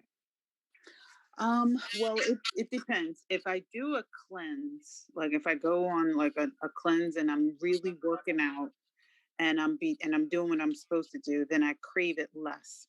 But I notice that when I'm busy with work and then I'm into my studies and then I'm not working out as much, then I crave it more. Um, but either way, it's almost like my brain is like looking for sugar and stuff. Like if it's even if it's like a peppermint, like I gotta find, a little something. Um, and so I just want to be able to like have a tea or something when I get that craving. I can sip the tea and it'll kind of take that away. Right. I am the biggest sugar mouth. Like, I used to be, sorry. I used to love cookies. Cookies were my thing. And I used to love chai, like Somali chai tea. We have our own like version of chai tea in Somalia. And it's just creamy and sugary. It's literally just cream, sugar, and a little bit of water, to be honest. And I love it. It's so bad for you, though. It literally creates rolls. It's so bad. Um, so it was really hard for me to cleanse myself out of what I knew, what I wanted, and what I was used to. But you know what's crazy, sis? It's actually crazy. Once you start cleansing and you start using CMOS and you start working out, you stop craving. Not only do you stop craving, you know what happens? CMOS curbs appetite. So does sour salt leaf tea. It curbs the appetite. There are some days that I don't eat. You know that? There are some days that, oh my God, this is amazing. I'm just so excited even explaining this right now. There are some days where I get to like 7 p.m. and I have to remember that I did not eat today. And that's not a good thing. I'm not saying that's a good thing, y'all. That just means I'm very busy. What that means also is that I gave enough nutrients to myself that morning in my soursop, in my sea moss smoothie. That's it. That's all my body needed. If I give it everything it needs in a pure gel form and it took it in, then my body's good. It's not looking for anything more. Yep. Exactly. Yeah. Exactly. At the beginning of my journey, I was around my family, and they actually thought that I was like, because I am thick, and they're like, in my culture, it's like, just stay the way that you are, stay thick because it's beautiful, whatever. Like, for some reason, Africans think that if you're skinny, then it means you're poor. So they really promote thickness, and I mean, I like it. It's just I would rather not. It's not healthy if you're that thick. So at the beginning of my journey, I was living with my family. So when I stopped, I didn't stop eating. It just was a side effect of me being so nourished. They would be like, "What's going on?" They literally sat me down and like asked me if I was starving myself. And I'm like, "No, I'm really not. It just is what it is.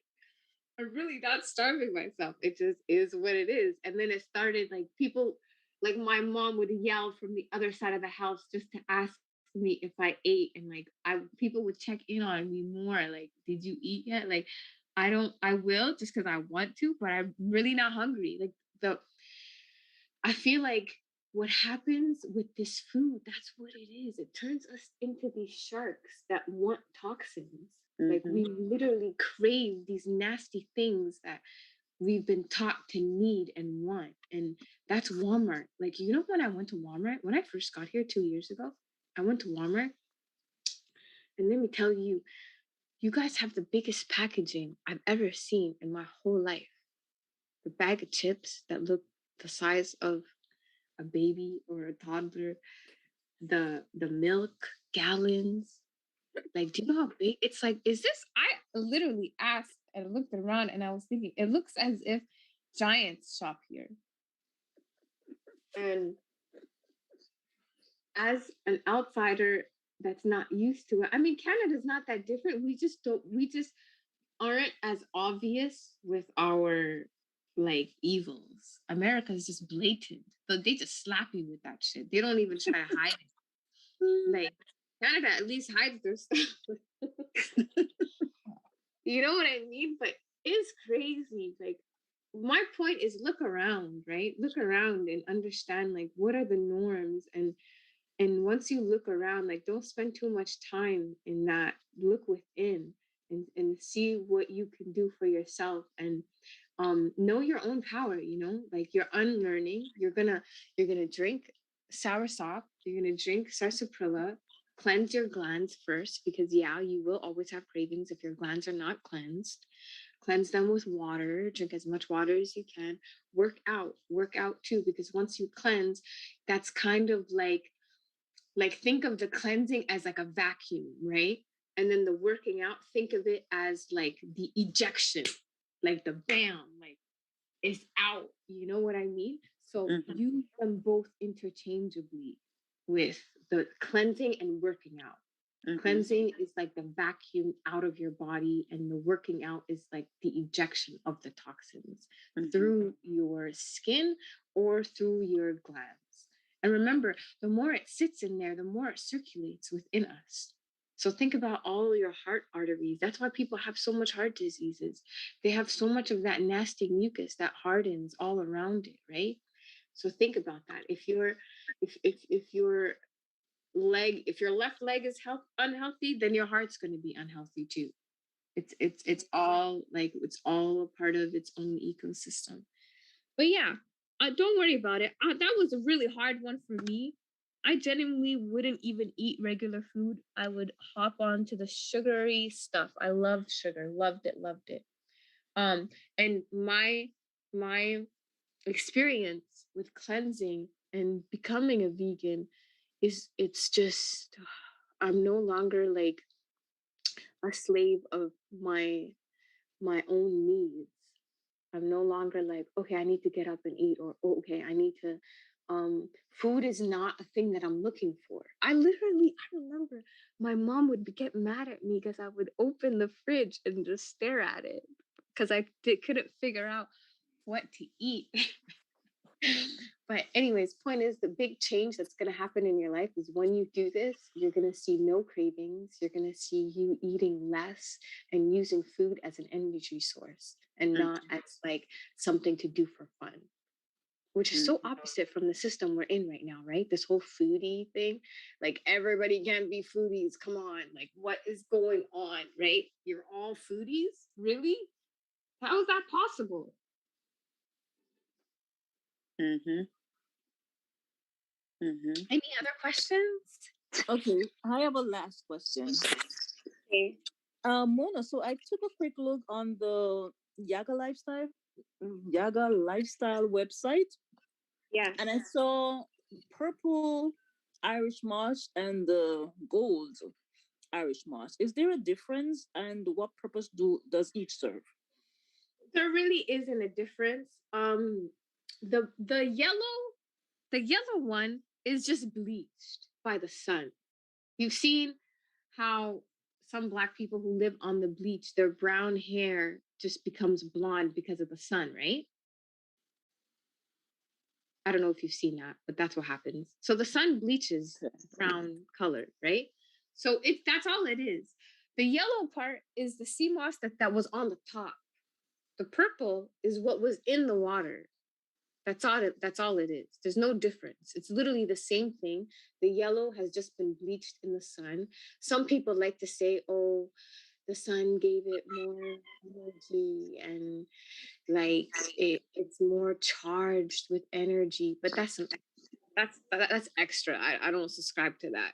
Like I think it's the same thing. Like if you put a little bit of salt in a pot of water, the whole pot's gonna be salty, right? Yeah. Exactly. That's the same thing how it works with minerals and water. It's all the same. It's just the way that the sun hit the sea moss. That's it. But it's interesting because the gold is more expensive than the purple. So usually when something is a little bit more expensive, that mean it might be better. You're right. I don't understand it either. I guess he's playing into the whole like sun charging type of thing. I mean, people really do believe that. They really do think that the yellow one is better. I happen to love the purple one because I've tested all of them, and I feel like for me, when I was most vital was with the purple one. Okay. So it's for everybody. That's why it's really important for you all to know that each and every single thing that I'm recommending, I literally spent years testing it on not just me, but my family. I know it sounds kind of weird, but that's all I had, you know? And The and purple I one look more unattractive though. yeah, it does look weird. Buy both of them, sis. Buy both of them. And then you can see, then you can kind of put yourself in like a journal that says, oh, in January, I had the yellow one and I felt like this and this and this. And then in February, I bought this one and then I felt like this and this and this. And then you'll know, you'll never know until you try. And on top of that, for me, I don't know, like I definitely have digestive issues. And for me, the stress that happens at work, because I work in engineering and I work around a lot of white men and it's very, very stressful. So what happened after a while was no matter what I ate, my body wasn't taking in the nutrients. It was hard for me to understand like, yo, why isn't this working? Why isn't this working? Why do I feel so drained? Until I realized like what was actually happening. And once I realized what was happening, I went deeper and I researched it, right? So I say this to just say, don't trust anybody. Don't trust anybody. Don't trust your doctors. Trust in yourself. We really have to get back into staying rooted and knowing what feels right from our center. Now, let me take that back. I'm sorry. I don't mean to say don't trust doctors, but I do mean it at the same time. I really do. I mean it and I don't mean it at the same time because there are some doctors who help and they know what they're doing, but there's a whole thing missing from doctors. There really is. There's a whole it's like us not getting geography, you know? There's a whole natural herbal medicine was never taught to doctors. It was never taught to doctors. Just like argue with my dentist best friend. Like she literally went through med school, like 13 years of it. And she very rarely believes in anything that I tell her until she sees me glowing. Once she asks me, like, what did you do for this? Oh, you're looking good. And then she believes me. It's Seeing is crazy. believing. Huh? Seeing is believing. Yeah, seeing is believing. So I don't know. I'm pretty yeah, I have opinions. I have opinions and doctors aren't the end all be all. They're really not. You can be your own doctor. You can understand that yo, I drank this sea moss for 2 weeks and I've never felt the best in my life. Don't like take sea moss for 3 days and then go drinking the next day because like what? You're nourishing your body and then you put in this toxin right after.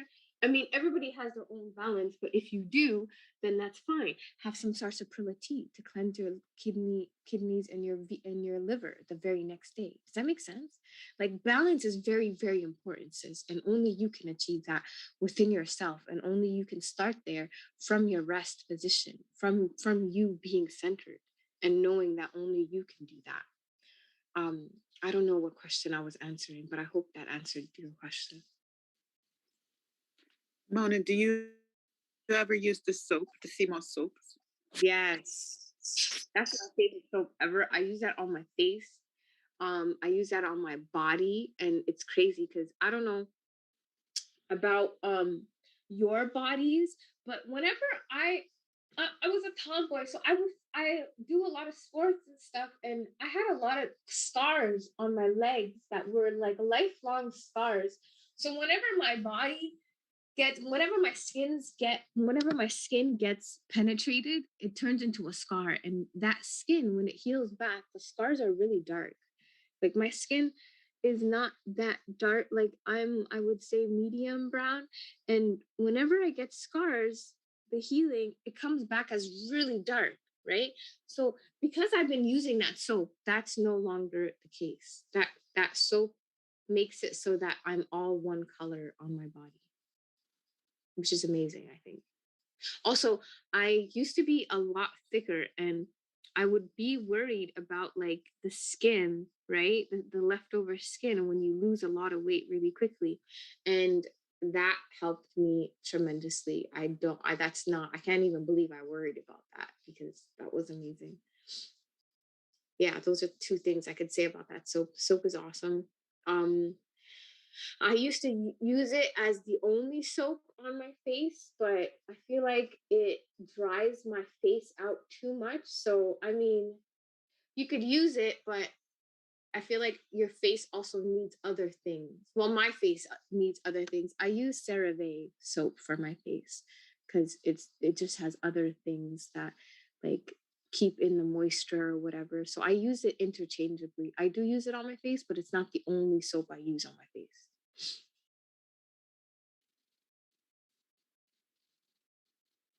Great, thank you. You're welcome.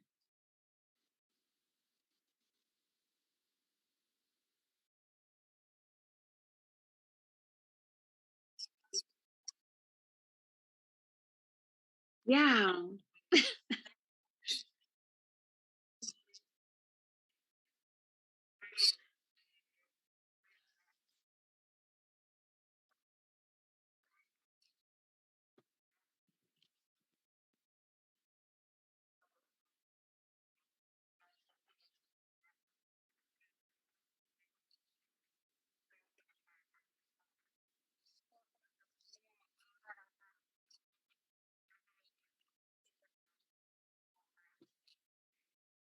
You're welcome. You're welcome. You're definitely welcome.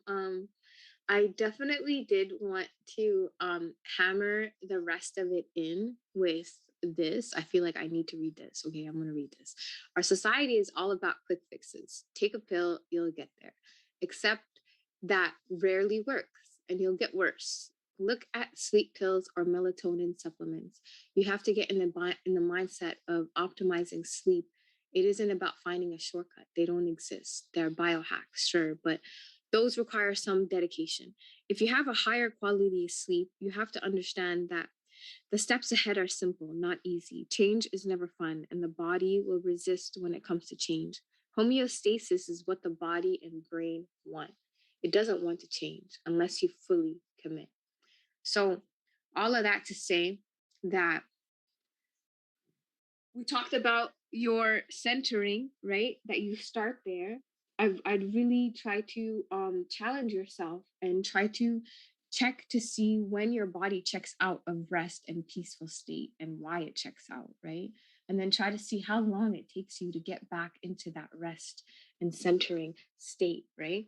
Because the whole point of this kind of lesson can be like be aware and check in yourself with the rest one, but the next one should be about like understanding the magical things that happen in your sleep, right? Your subconscious mind, number one, being so amazing, right? But also cell regeneration, right?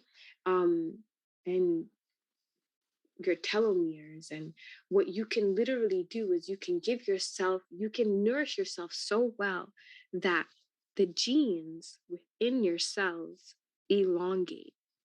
They elongate. And luckily, because we're black, amazing, right? We it's exponential power that happens. The telomeres are longer, more stronger, and there's a lot of science. I'm literally talking in um baby talk right now. There's a lot of science behind this, and I'd love to take you guys down that route of understanding the magic that happens once you are nourished. And yeah, hopefully we'll have another session so I can get to that. I just think it's amazing if once you know what your body is capable of in sleep. Like I do that in my sleep. That's amazing, right? I think it's amazing.